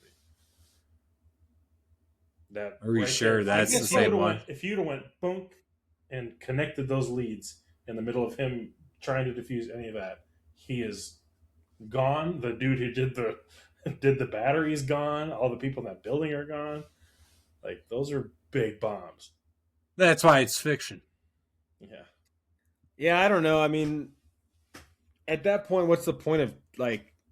And I guess I get what you're saying, and my counter argument or like thought would be later on when the suicide bomber comes in, and it's like they forced this on me. Like the guy that had the battery would have also died. Right. So like, who's to say that he was actually like not being forced? Like you're going to take this detonator, and you're going to go. You know, that guy might be dead anyway. Right. Well, or at least find him, interrogate him, and say, "Who put you up to this?" Yeah. Or whatever. I mean, that's war, I guess. I don't know. Yeah. Hey, you know, based on the way James kind of operated, he's probably a little tired. Yeah. Fuck it. That guy's not going to be a problem anymore. He saw what I just did to this shit, you know? Maybe. But yeah, good point. I mean, yeah, you could chase him down. And we saw that later on, but interesting. But yeah, I mean, and also I think it benefited the fact that every single bomb that was there was the same, like the same setup. He knew how to defuse the next Right. 7 because he already defused the 1. Right. But yeah, I don't know. That's I didn't really think about that much in the moment. Shout out Beckham. I think I wrote down, did that kid just say, "What up, my ninja"? I'm pretty sure he did. He definitely did. And he's just selling DVDs. It was just a Blazing Saddles reference. That was one of the Yeah. DVDs he had. Yeah, it probably was. Honestly, it probably was. But I was like laughing, like, what is this kid in this movie? Like, this kid's just ripping the N bomb out of here. But yeah, we talked a little bit about the heavy artillery in the trunk of the car and taking the bomb suit off and dying comfortably. What we didn't mention was when he tosses the headset out and they tell him like, "Hey," he says, "put your headset back on." He just gives it the bird, like Right. flips it off. I'm allowed to do that. He ultimately that's a did find negative. He ultimately did find it, and then Sandburn pops his ass. Yeah. That felt like, now that the more that we've talked about it, felt like he got his lick back for sure. Mhm. But in the moment, you're like, you're really gonna like. That's when I started to question the power dynamic of who's in charge when he punched him in the face because he didn't really react. Yeah, I was trying to figure that out as well because the way he punched him is definitely breaching something, right? Like commanding but I bet officer. you- like there's I bet no he way. Understands though. Oh yeah, So yeah, I he think definitely that's does. the feed of like, Yeah. I did test that limit and I probably deserve this, But yeah, I think the power dynamic in the beginning of the movie between those two was interesting all the way to the point where, like, Because after that scene, it rolls into the desert scene, doesn't it? Where I'm trying to remember. I think the sequence here. like the bonding. Well, the bonding was after the sniper scene, Mm-hmm. and then that's where Renner gets his shot back. They go out to the sand dune to blow up those bombs after this. Right. Okay. Mm-hmm. And then it's the desert scene, and man, you just knew that this movie kept having me question everybody in it outside of the main 3 dudes. Like, who the fuck are these guys? Who's this dude? Like I'm triggered throughout the whole thing because I'm waiting for someone to blow up. Yeah. And then you meet these random guys seemingly in the middle of nowhere. And I thought they were kind of like the bad ones. Because like who's sitting out there? We threw the wrench away. Like, their story just wasn't really clicking for me. And then the moment they started getting into a gunfight, I'm like, okay, like I see where this is going. Right. Especially after his first sniper shot, I was like, okay, this guy's dying. This guy is dying. He made sure to kill the guys Yeah, that he was captured. 600-meter shots. I mean, that's Insane. It's insane. And kudos to the production team in showing how realistic, like, you are not hitting that first shot. You're throwing a few down range just to gauge it. But, right. Well, like, props to the enemy there. I mean, that guy is not shooting with a 50 cal. That's like an AK with a scope. Yeah, he's just got his. I mean, the bullet's still going to travel that far, but I don't know. Hard to believe that shot's going to be that accurate. Yeah, One shot kill too. Like, Yeah. I don't know. Ralph played quite the cameo though for a big name actor. Yep. Didn't make it very long. I did like he had one of the hardest lines when he's like, "Jimmy, give me the Barrett."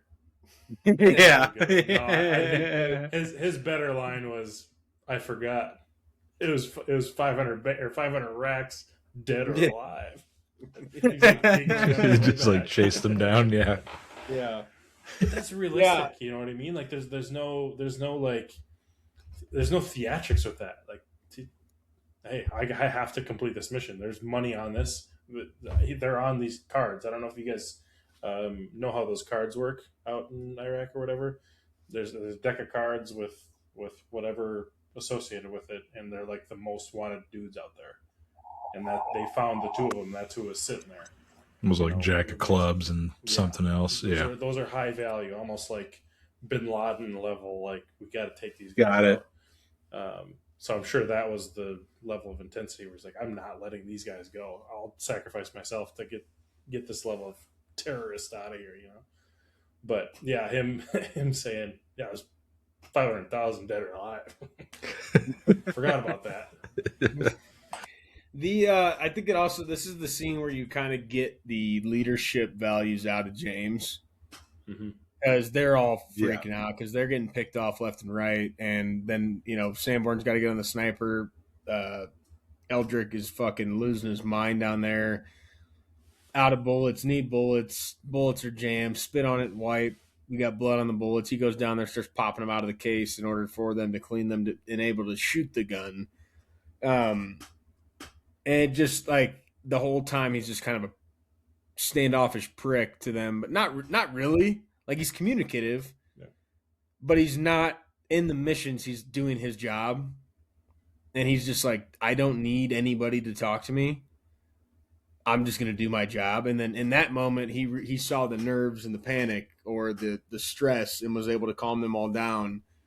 And I think the best part about it was like when he asked for a juice box after like yakking up nothing, and then just gives it to Sanborn. Yeah. And then Eldrick's drinking one too, but like he never takes a sip. It's like the calmness, like that guy was built for that shit. Like I've been there, done that. I've been in these fights. I've been in this situation. I think breathe. That's what makes this movie so good. It's not a knock your socks off movie. No. I'll say that. But the realness and the realisticness of those type of scenes where like he had to spit on the bullets and wipe them off. Like in most movies, like hypothetical movies and fiction movies where they're not really based off anything, they're just gonna jam that sucker in there, fire a couple. They're not even gonna reload, man. Yeah, they're not even gonna reload in those types of movies. They just shoot for infinity, and here it's like, which I can appreciate that too.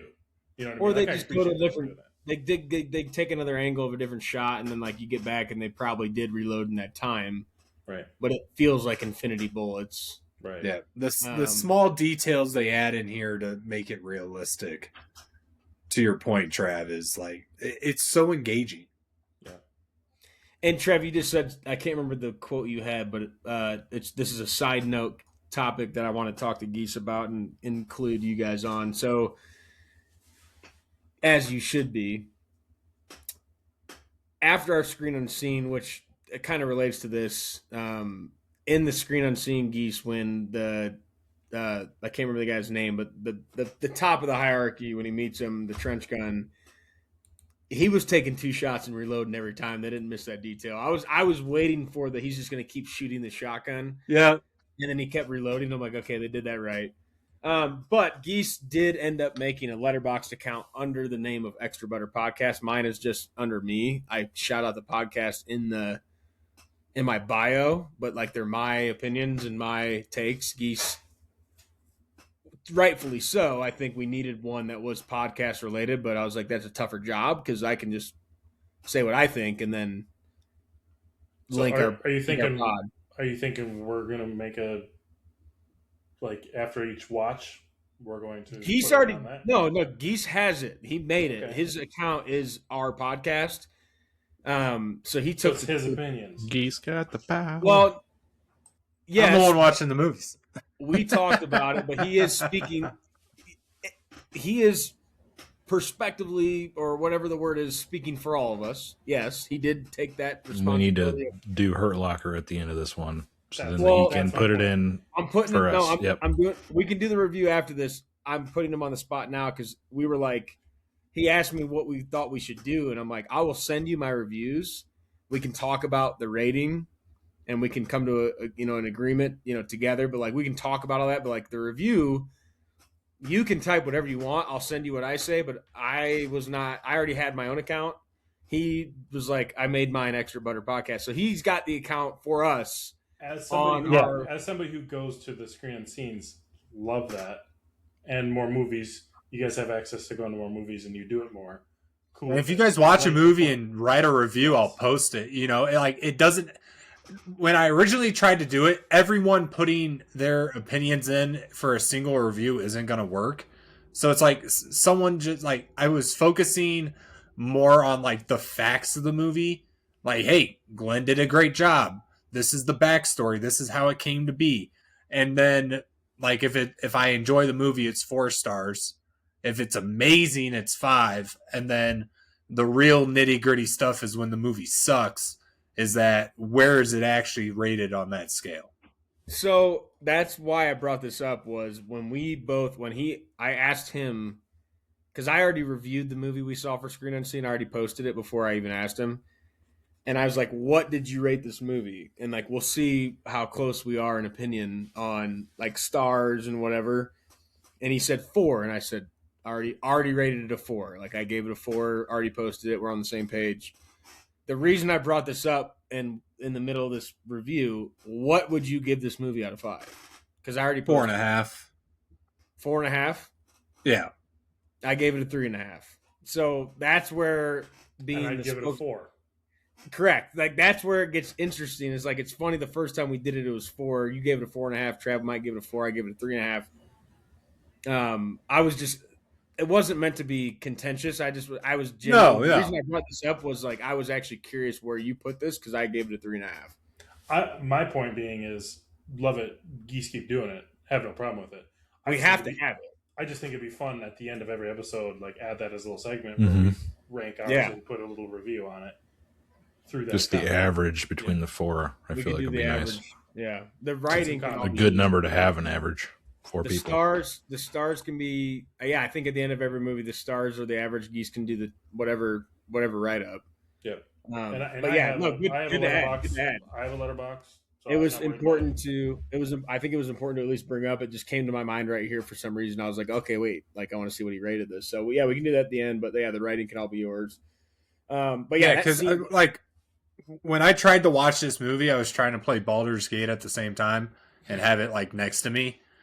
Because Baldur's Gate, like it's turn based, so I can click and watch. Dude, the moment we get like 10 minutes into it, I stopped playing. Like I was just hooked into what was going on in the movie instead of like trying to like multitask with it. So when I say like it really pulled my attention, it really pulled my attention. Yeah. It's good to know that we're watching the movie and Geese is playing Baldur's Gate doing one of these numbers for maybe 20 minutes. Yeah. The snipe on the moving target was awesome from that distance. Yeah. And he said, "Good night. Thanks for playing." James did. Very funny. The grab me the juice we already talked about. The goat herd behind them getting kind of, like you said, thought they were going to sneak up and shoot them. They were getting flanked from the backside. And Eldrick saves him essentially by taking down the guy and just firing a whole clip into that whole crowd over there. The next scene's big. The wrestling back at camp, I think that is very, like, that shit happens a lot. Ooh, yeah. That shit happens a lot. Absolutely. and they were, drinking and whatever and getting after it. And then he's like, I owe you one. They punch each other, and then they get, he rides him like a horse. And then Sanborn pulls a knife on him. Like those two scenes combined of the sniping and like how long we spent sitting there not moving, and the calmness of the comms. James calming down Sanborn and Eldrick, or they kept calling him specialist. It was like specialist officer, something Eldrick. And then getting into this scene where it's like post that long, tense, non-moving gunfight from distance into wrestling, him mounting him, riding him like a horse. He's getting pissed off, pulls a knife on him. That shit is so real. I feel I don't know all the stories and the logistics and the numbers behind it. We've got buddies that could probably speak on it, but like, I feel like those guys do kill each other because of like you're around guys. I know there's women in the military too, but like just that not animal instinct, but like the primal. The primal instinct of being at war all the time. You're on this rotation for however many days, boozing. You're just at a gunfight, and then you're kind of starting to get bullied in a wrestling match. It started off playful, and then your brain just they have different switches. All it takes is it to click, man, and it's autopilot. Trained to kill. Yeah. They're trained to kill. And like when he pulled the knife on him, obviously nothing happened. He's like, oh, like, whatever. They're laughing about it. And James was laughing. Sanborn wasn't. Closer to his neck. Yeah. Like that is, that shit is like, that has to happen. Maybe not the knife all the time, the wrestling for sure. Yeah. Those instincts kick in. And I guarantee that happens so much. Well, and that far into a year-long stint, everybody's wore out. He's new to the group. The layer of their older or their other guy dying and then him having to come in. Like, there's so much. And he's already been a bother to them. There's intrinsic or whatever, internal. Yeah. There's the internal feeling of what they've had about him, even though they're bullshitting and having fun. But when that flip gets switched, they've already had problems with this guy. Right. And he just wants to knife him. I know what I said. I'm laughing at Trav's response. You just rubbed off on you. Yeah, I just powered through it. He's not here, so you got away with it. But it's like the amount of times that probably does happen on camps is just got to be through the roof. Yeah, or just variations of power struggles, power dynamics, and ego testing. That's what you see not only in war, I bet, but just in sports or work. At a finite percentage, people will do that. But when it's the peak of war, you just got out of a gunfight, like you're saying, like it doesn't get any more intense than that. No, it's like when you get frustrated in football in the NFL, you see a personal foul, late hit, and whatnot. It's like that's frustration built up. Like these are people that they're trained to kill people, and people literally just died right next to them. Yeah. So it's the height of what that altercation could be, or in our day-to-day lives, on their level is significantly different. Yep. Did you guys think while you're watching this movie that doctor guy that the specialist dude, Heinrich or whatever. I think his name was Cambridge, maybe? Yeah. Did you guys just pick up on it right away? Like, this guy's going to die. Oh, yeah. The moment he asked him to come out, I was like, yep, he's going to come out. And it was pretty obvious. It was pretty obvious. That was one obvious thing about this movie that I was like, I don't know. But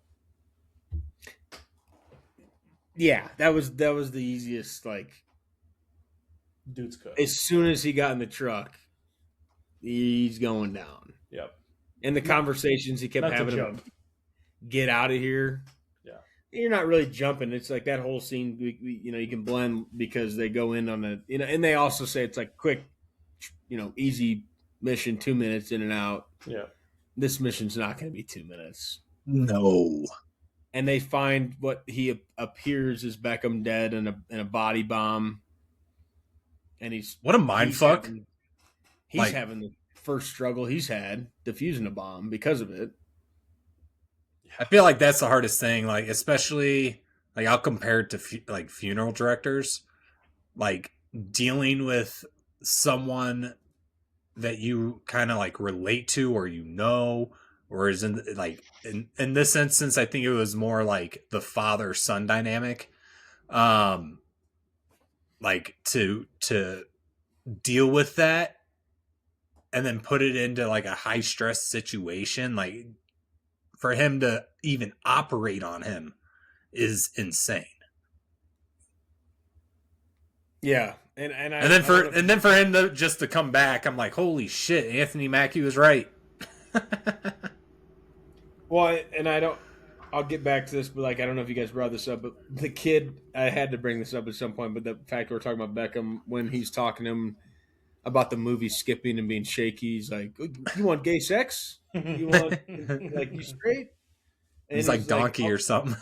He's like, "I'll chop off your head with a dull knife." I'm like, that's quite the joke to a 8-year-old kid or 10-year-old kid. Yeah, his form of joking got very serious very quickly. Yeah. Oh, just absolutely. Kidding. Yeah. I'll cut your head off with a dull knife to a child, essentially. Well, he says that to Sanborn too, and he has the knife up to his. Just kidding, dude. Like, when they walk into that mission where they bring that doctor with whatever his face is, towards the end when they find the office or the cigarettes there or whatever, and you see the locker that's sitting there, I'm like, oh, are they gonna say it? Is that the Hurt Locker? They didn't say it. I don't think they said it. Yeah, didn't say it. I think we were on like a 4-movie streak of them saying it. If I'm not mistaken, we were probably. You know it's a good movie when they don't have to say it. True. True. Yeah, it's almost like a lot of times I think it's just because of the way that we all think now, because of how much we joke about it. Yeah. It's just, it feels always forced, but a lot of times it's probably just natural. Yeah. But yeah, this one didn't bring it up. But yeah, when Cambridge is talking to that guy about moving the goats and they keep going back and going back and going back, I'm like, this dude is gone. Like 1,000% this guy's dying. And has no idea how to interact with him or how to make this happen. And that's probably their mistake of bringing him out there, because that's not his job. Yeah. You know? So, I mean, even that's realistic, as much as it seems obvious and like, oh, of course. Like, that probably happens. Yeah. I mean, I feel for Eldridge, but he had a good point. Like, yeah, it's unfortunate that's what happened. But how do you talk to someone and relate to them when your experiences are so vastly different? And it just so the first time this dude comes out, you know, just being slow, being separated, and got caught like that. To say it, he got the full experience. This is what we deal with. He's not gonna be able to talk about it again. But I mean, would you rather bleed out from a bullet wound or it just be instantaneous? Instantaneous, but I'd also like all my body parts to be shipped back home. You know, shit. Yeah. Yeah, I guess I would be thinking bleeding out. I would be the whole time you're just thinking like you might get saved. So you got like a fighting chance. In that situation, you're just gone. So I don't know. Yeah, I mean, probably just get evaporated. Yeah.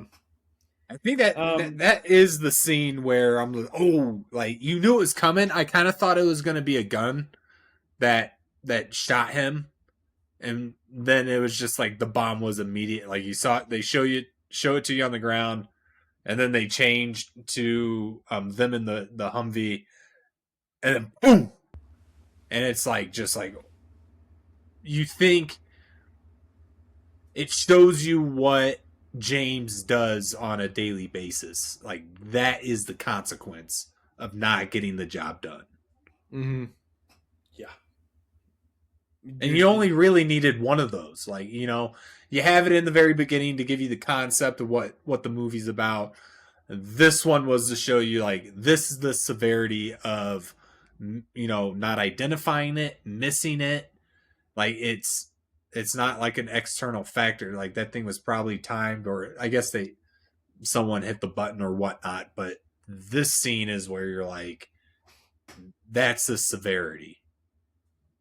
Yeah, and I think the opening scene, I think some people would look at it like, how does that kill him? He's so far away. Like, you don't think about the shrapnel. Like, that shit's moving at that's and it miles an hour. And like the vest is really performative at best. You know, that whole suit. Like when you're talking about explosions like these, even to James's point, like, dude, there's enough shit in here. Like, it doesn't matter where you are. Yeah. Like, so I'm gonna take it off, you know, and like get in there and do my job. Like, it doesn't like, yeah, it can save you, but there's no guarantee. It's like an airbag. Like an airbag could save you too, but if you get absolutely rocked, it's not guaranteed your life. It's after this where he's pretty pissed off and wanting to figure out what's going on with his Beckham kid and whatever. Can you guys explain to me what exactly he found out and did with his little solo mission? I know that he was skeptical of the dude that was selling the DVDs. I'm kind of confused on that too, Trav. What are we getting out of what he ends up finding with the professor and the chick? I think he just got, from what I could tell, he just got spooked by the mom or whoever. I don't know what even came of it. I think he just realized, he got spooked. I think he realized he shouldn't be there, and he was out of his. Was out of the. Like he shouldn't have done it. Yeah, I think he realized like I shouldn't be here. Like he didn't actually find anything out. Because when he's running through the city, like, you know, like at any point he could just get killed. Right. Yeah, don't leave. Don't leave me. Peace. I'm out. Yeah. Okay, so the wiki says that dude just dropped him off at some random home. That's kind of what I'm thinking now, yeah. And it happened to be a professor that, you know, could speak 5 different languages. But the DVD guy is just like, get him the hell away from me. Yeah, which makes sense. Can't really trust someone when their, you know, life is on the line. They're going to tell you whatever you want to hear. Yeah. Yeah, and the driver's like, he's going to shoot me. Like, he could just take him anywhere. And this is his house. Like, and James would have no idea. Right. And that's exactly what happened. Yeah. And then when he's running through the town, you can see he's like, I should not be here. Like, I definitely thought an ambush was coming just because. Yeah, he's covering his face and everything. He has camo pants on, man. Like, anyone in that area would see that, in my opinion, and be like, "Oh, that guy's U.S." Yeah, because they're the Taliban, Al Qaeda, whatever. You know, in this situation, like they're not wearing any sort They're not wearing digital camo. Uniform. No. Or have a hoodie. We get to massive explosion in the middle of the night. He gets back from that trip. He's kind of hammered, like drunk in the moment. You know, they get out there. They're looking, big explosion, people dying, burning. And that's when he just gets the full adrenaline pump of, you know, we're going to go out. That's when he tells Sanborn. And to the movie's credit of, this is where I would be as a bomb expert if I was going to detonate this remotely.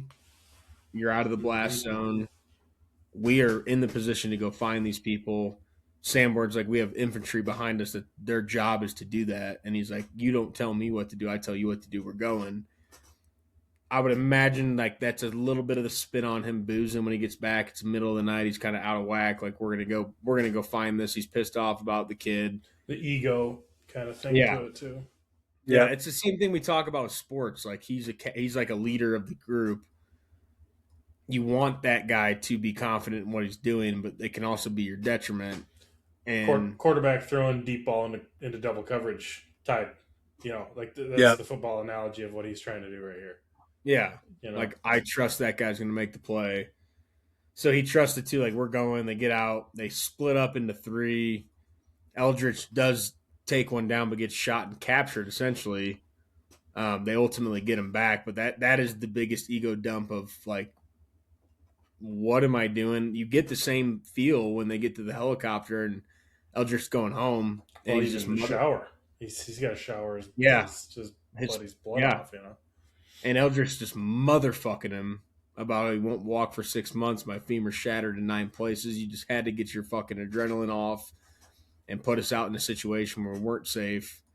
That was the first kind of like fold that James had, because for the most part, even though his comms were bad, like he was getting his job done, he was confident in his ability. He protected them in the sniper, the long distance shoot off. He was calm. They were all panicked. Then he put them in danger for the first time, trying to hunt down the guy that might detonate the bomb. Yeah. They did get him back. We already talked about that. They're getting out of there. Beckham was back. Was that him? I think so. Yeah, that was Beckham. So that was just another mind fuck of his. Of it really broke him in that moment of thinking it was like, because he's got a son. Mm-hmm. So his first thought was this was the kid with the DVDs. I think he learned his lesson too, because he ignores him as well. So I feel like he's put up the mental wall of like he can't get close, because look how that affected him with his squad mates and everything. Back to the helicopter and that interaction between those guys. Very unlike most movies where they normally would have been like, haha, thanks for saving me, and like little laugh it off. No, he's actually saying like, screw you, man. Like, yeah, this sucks. Thanks for doing this for me. Like, my femur's fractured in 9 places. I didn't need to go in there. And then the scene goes on. You also put my life in danger in order to save it. Yeah. And then on to the next scene. Like, that is cool about this movie.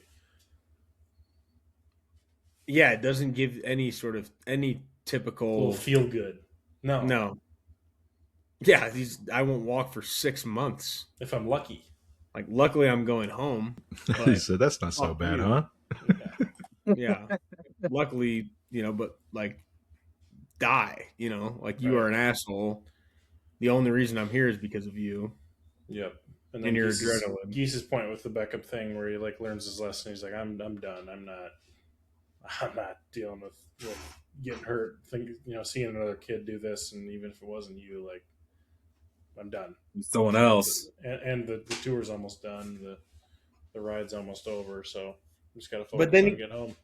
But then he goes back on that same logic to save the suicide bomber, and he's trying to be there longer than he should to try to save the guy. When you have no ties to him, it's like the human element comes back into him of trying to cut these things off. He gets Sanborn out of there by a couple seconds to be able to get cover. They can't get the bomb defused. They can't get it off the guy's body. He just keeps apologizing. And like, I think it goes back to your point of it. This is like year-long rotation. They've got, like, I wrote it down somewhere, but it's like a few days left. And he's still like, he's broken down of trying to save anybody he can. And the translator's pleading to God to help this guy. Yeah. Like, he's forced into it. And James is still kind of suckered into that. And I got to say, like, I've never been in that position. Don't want to be. But I feel like I would like to think I'd react the same way. Like, you're trying to do everything you can to turn your back on another individual that's just praying and hoping that you save their life. To just walk away from it would be extremely hard. He did literally everything he could. That's all that you can really hang your hat on, and even like face to face with somebody they can't understand you saying, I'm sorry. Like, that's a powerful little scene. That's heavy. Yeah. Heavy. Yeah. And he still takes a bulk of the blast. Yeah. Because of how long he hung in there to try to help the guy. And now that guy won't ever see that, but you see what kind of guy James is. Like, as much, again, it goes back to the character that he's been built up to be. You still get the feel for who he is trying to do that, So, but he survives. Can't get it off. And that's when, to Geese's point earlier in the podcast, of Sanborn cracks. Like, wants a kid, wants a son. You've got this. How do you do it? Like, just completely breaks down. I'm like, why are you here? How are you doing this? You have a family. Sanborn has none of that, and it's like you keep coming back and you just walk in this thing, zero communication. You're in the most deadly situation possible, and you have a son at home. Like, how are you doing this? And you just basically, I don't know. Doesn't have an answer for him. No, He's built different. but also like you're leaving that at home. Like there's the layers to these emotions and people are very realistic. And I think that's what this movie does so well at the end is when they show him back in the normal life of what we live in the cereal aisle. Like, I don't fucking know what to get. Just right.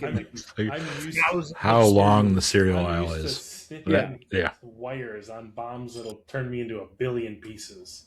Cereal is way in the back of my brain of priorities.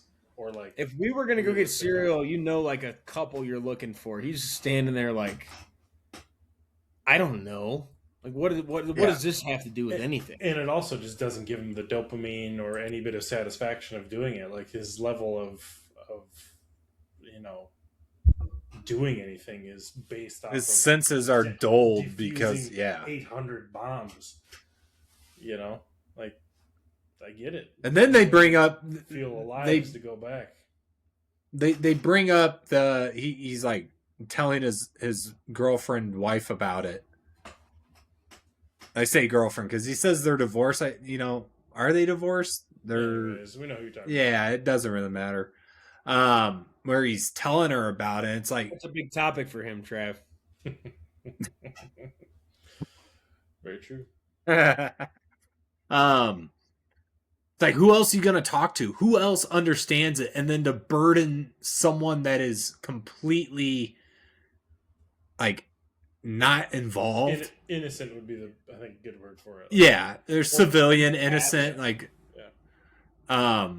it's like, how do you communicate with that person where your experiences are the guy that you just had drinks with the night before gets completely eviscerated, and like, how do you cope with that? You have nothing else to talk about, I think is what your point is. Right. Like, what else it's like, my point is that it's like, that's why he goes back. Is like, how do you have normal conversations when that's your daily life? Especially with someone who hasn't experienced that. Yeah. Well, it's the closest person in your life, right? To a certain extent. And they just don't even respond. Can you help me cut these? Yeah. Well, I wouldn't want to talk about it either. I don't want to hear about someone blowing up into pieces. Yeah, especially when like my day-to-day is going to the office and back. That's where therapy, that's where a lot of these different avenues are needed, and people may not understand it, but this is what makes people take their lives if they can't go back, take their lives if they're getting that response, or they need the help that seems like is impossible. Not to get heavy or deep, but like that's how crazy. A lot of them end up like homeless because they can't get into any sort of real routine day to day like normal. What job equals that? There isn't one. No, very few, and they're not looking for them all the time. Right. You can't just get that job. War sucks. That's the answer. Yeah, and then nobody wins. The movie goes back to redeploying for 365 days.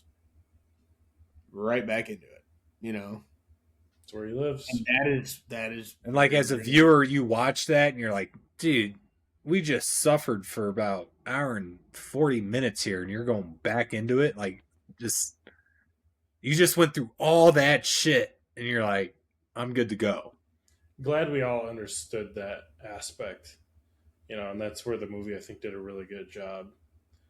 I can see where some people may not have got it, might not have understood, like, oh, he's going back? Why? I feel like the four of us made a good point of, like, this is why he keeps going back. It's his life. At this point, there's nothing else that meets this, Yeah. It goes back to the first quote of the adrenaline aspect of war is a drug. Yeah. I think they did a really good job looping back to that quote. Yep. I think that's got to be on the social post there, Brendan. War is like that quote, or war is a drug? That quote or war is a drug would be a really good one. I'm going to need help from my friend here on my right on my screen, which would be our producer, Critterbugs, to allow me to scroll to the point where I can put that as a thumbnail. But yeah, just I mean, the quote. It's the caption. Right. Yeah. I just got to throw the picture up. Could do that. I guess I could do that and make a little quote, but we'll workshop it. Yeah. It's a different war movie. It's a different, and I will at least make the comment because I'll stand on it. This was, I think somebody mentioned talking about the beginning of the Iraq War. Best pictures usually have some sort of political tie. Yep. This movie was very good. It's one of the more unique war movies I've ever seen. Is it one of my favorite movies of my life? No. Did I understand it? Did I appreciate it? Yes. I think it's like very, very different than most of the movies you can pop on that are war related and watch. But at the same time, to your point, Trev, I think they're not most people might not get it or think it's boring. But if you can just take off every hat or prerequisite thought you have on what these movies should be and just relate to it, it's very different. I don't think anything could. So this is my letterbox kind of like soapbox, if you will. I don't think anything can make this movie a 5. For the reason like it in order for it to make sense and work and send the message, you can't do the theatrics, you can't go over the top, you can't whatever. Like, I would say the reason why I would give it a 4 is because it's not trying to be a 5. Does that make sense? Yeah. Like it's Yeah. really Yeah. good. It's Yeah. a really good 4, Mhm. not trying to be a 5. So I mean, it should get more points for that, but like it is what it is for those reasons. It's funny you say that too because I gave How to Make a Killing a 4 because like it's not going to win any awards. This movie won Best Picture, Right. but it makes you rethink. Like, okay, well, that doesn't. This is also not a 5 for me. Gave it a 3.5. It's those ratings all come down to your personal opinion. But like I watched this movie on Tuesday. I watched the Screen Unseen on Monday. Gave that a 4. Gave this a 3.5. This won Best Picture in 2009. I gave that movie a higher score. So personal opinion matters. Yeah. And I'm like, this movie's not going to win any awards, but it's very good. Nothing bad to say about it. 4 out of 5. Just isn't a 5. This one obviously did win awards. Nominated for a lot. Won Best Picture. So there's still going to be a personal tie. I've got nothing bad to say about this movie either. I think it's just how you watch movies and ultimately how some of those messages could bring it to a 5. Like that. Like if you put those aspects of this movie into the category and into your rating, like how it made you feel and understanding and all that stuff, which I usually don't put into like how I would rate a movie and like making it a 5, like making me think intellectually about how this movie is sending me a message doesn't give it a star. It makes me feel good and like, I understand what's going on. It doesn't make the movie any better, in my opinion. And that's the point of our podcast. Right. You don't need to have a fucking criteria for it hit this box, so it has to be a 5. No, it's just your vibe. Like it's your feel. Like I love this movie, very good. It's a 3.5 out of 5. Not to cut into anybody else's review or whatever, but I'd like to see what it's got on Rotten. I just looked it up while we were talking. 96% critics, 84% popcorn. That makes. I think a lot of it has like the award side of things. I think a lot of it has to do with the time it was released. Sure. That's why I might have given it a little boost because it wasn't like too far in to the war, but it was like kind of, I guess, technically in the middle with 17 years removed. Yeah. Well, or how many years removed? What was it? 09? Not much. We were still over there until about 2020. We watched it 17 years later. But yeah, right. 17 years removed. But like the reason, like what I'm saying is like it got the Oscar. It was 7 years from basically when that all started. So it wasn't like 5 years from the what the movie was based into too. So yes, right. So like I think that helps a lot, and I liked it. I still like Saving Private Ryan better, but I think I'm kind of in Brennan's range, like 3.5. Like, yeah, it won an award. If it's released now, about the same time frame, I don't know that it gets Best Picture. No, because I think like that 2008 was kind of maybe that sweet spot, maybe like 2010 even to give a little. Yeah, I don't know. I think it was released at the perfect time to get an Oscar for that. I think all of what we're gonna watch and what we're gonna watch in a month on the Oscars, they all tie into modern day. Yep. They all have political ties. They all have hot button topics. Like all the best pictures. Like we talked about Inception. I can't remember what movie it lost to, but like, are we going to think the movie that lost to Inception is better than Inception? Probably not. But did Inception have any sort of political hot button topic ties? No. But that's what makes us different of the critiques, the professionals, the expert movie watchers. Like, give them all the fucking awards because they relate. Like that shit is not why we watch movies. I appreciate those facts and I appreciate the production and the timing. Timing matters a lot. That's not why I watch movies. And that's why we did this whole goddamn podcast, is because that shit is stupid. Yeah. I'm not taking anything away from this movie, but I think movies are. We could probably do a series on Oscar snubs of it was nominated. Second place Oscar wheel. And they'd be better movies. Next wheel. Second place Oscar. Second place Oscars. We probably like them all more than what the winner was. Yeah, and we could do that this year of just fill in a month of this year's second place runner-up of all awards of leading actor, whatever, best picture. And I've already watched one this week. Yeah, exactly. No, that's going to win, and because of like what we're talking about, and I don't think it should. I haven't watched it. I will watch it. I've watched 30 minutes of it. That one will win. We're talking about one battle after another. I think it will win. I don't think it should, and I need to watch the rest. But I think that one is the one that will win because of what we're talking about right now. Mm-hmm. Put your money on it. We'll do a prediction sheet. Mm-hmm. We can do a prediction sheet of what we think will win and what we want to win. I think would be the best way to do it. So I give it a 4. I actually have another movie that's in the Oscar voting for not just one battle after another. Great. You give it a 3.5 as well? I think I would give it. Is there in between? Like, give me a 3.75? No. It's just half stars or full stars. Yeah, I'll give it a 3.5. So we're at a 4. I'm going to go with a 4. Just after talking about it, I think I gave it too high of a rating because it won Best Picture. And then hearing your guys' point of view on it, like, I'm going to go back to my original. If I liked it, it's a 4. So it's a 4. So we're at a 3.75. So on Letterboxd, at Letterboxd, it's a 4 for us, for our pod. Like, we'll always take the higher number. Yeah. Round it up. Yeah, 4 out of 5 for the official post. But, yeah, I mean, it's good. I mean, again, can't say it enough. It's not your typical war movie at all. And I agree, we can go full circle here with your point at the beginning of the podcast, Trav, of the fact that it was the oldest on our wheel.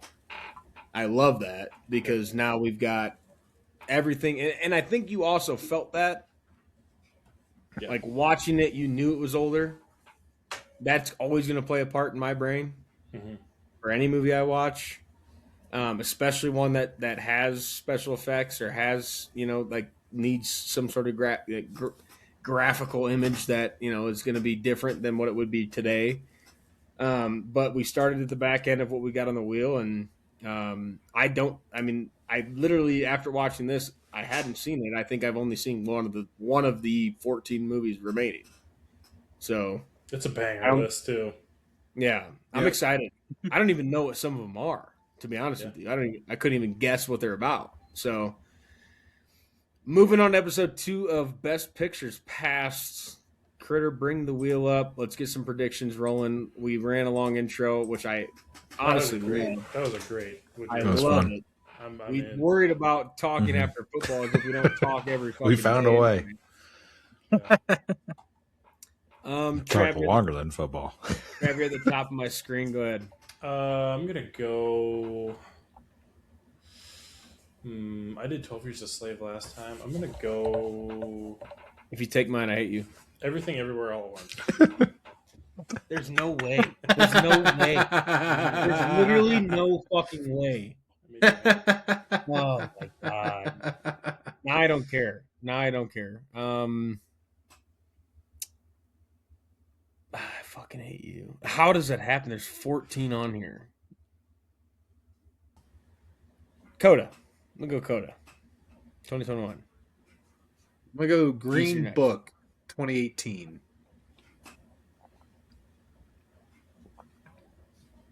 Right. Give me Parasite for laughs and giggles because it was on the last wheel. Yeah. There you go. It's not meant to be for Parasite. We're never watching it. Holy shit. Yeah, I threw a little extra seconds on there, boys. For you. I see my movie. It's gone. Parasite's gone. Everything's gone. Spot. Nope. Green. Here it goes.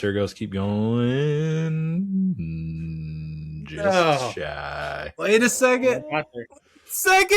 Oh. One more second. Geese would have had it. I have no idea what this is. I have no idea what this movie is. Spotlight. Who's in it? Spotlight. I've seen this so many times. I love this movie. Thriller crime with Mark Ruffalo and Michael Keaton and Rachel McAdams. That's a cast. I'm already. Thriller crime got me by the balls. Oh yeah. About the Boston Globe investigating the scandal with the Catholic Church, basically in Boston. We'll just leave it at that. Church, and it won a best picture award at the Oscars. It's got some sort of political pull to it. That's surprising. Rachel McAdams fucks. Mark Ruffalo rocks. Michael Keaton rocks. There's probably more people that will recognize. Stanley Tucci was in a lot, but he's also most recently that I've watched in Burlesque. Big cast, big movie, long pod. We'll wrap things up with episode 2 coming at you next week. Spotlight 2015 thriller crime, 2-hour and some change movie. Not only a 2015 movie, but the best movie of 2015 according to the professionals out there, which we are not. Going to give you guys the real field take. Gave this one a 4 out of 5 on Letterboxd. Scale is out of 5. Got the Letterboxd account up and running for the Extra Butter podcast. We're also back on TikTok. Back. If you missed our posts on Instagram because you don't watch Instagram, I don't either. I opened all my Instagram messages today of all the reels I've gotten sent to me over the last probably 6 months just to delete the notifications. Didn't watch any of them. That's how I am with Instagram. Once in a blue moon, I'll get one and I'll watch it, but most of the time I don't. So if you don't get on Instagram much, we're back on TikTok. Clips will be pumping out. We got some oldies that are going to be ramped back up and then catching back up to where we are now.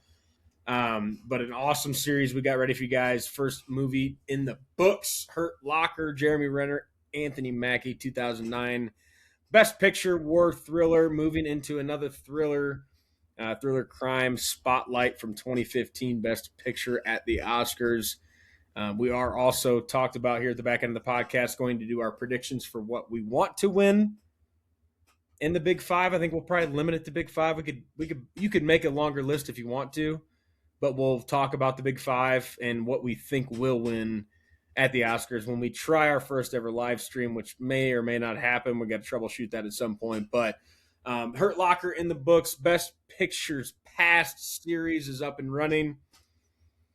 We appreciate you guys watching. Didn't talk much about movies this week. We did get Avatar involved. It's still out in theaters. Talked about His and Hers. Make sure to watch that on Netflix. I am going to see GOAT this weekend with or without my wife. Don't care. Not waiting anymore. Dolby seats are few and far between. I'm getting out there. Want to go see GOAT, co-produced,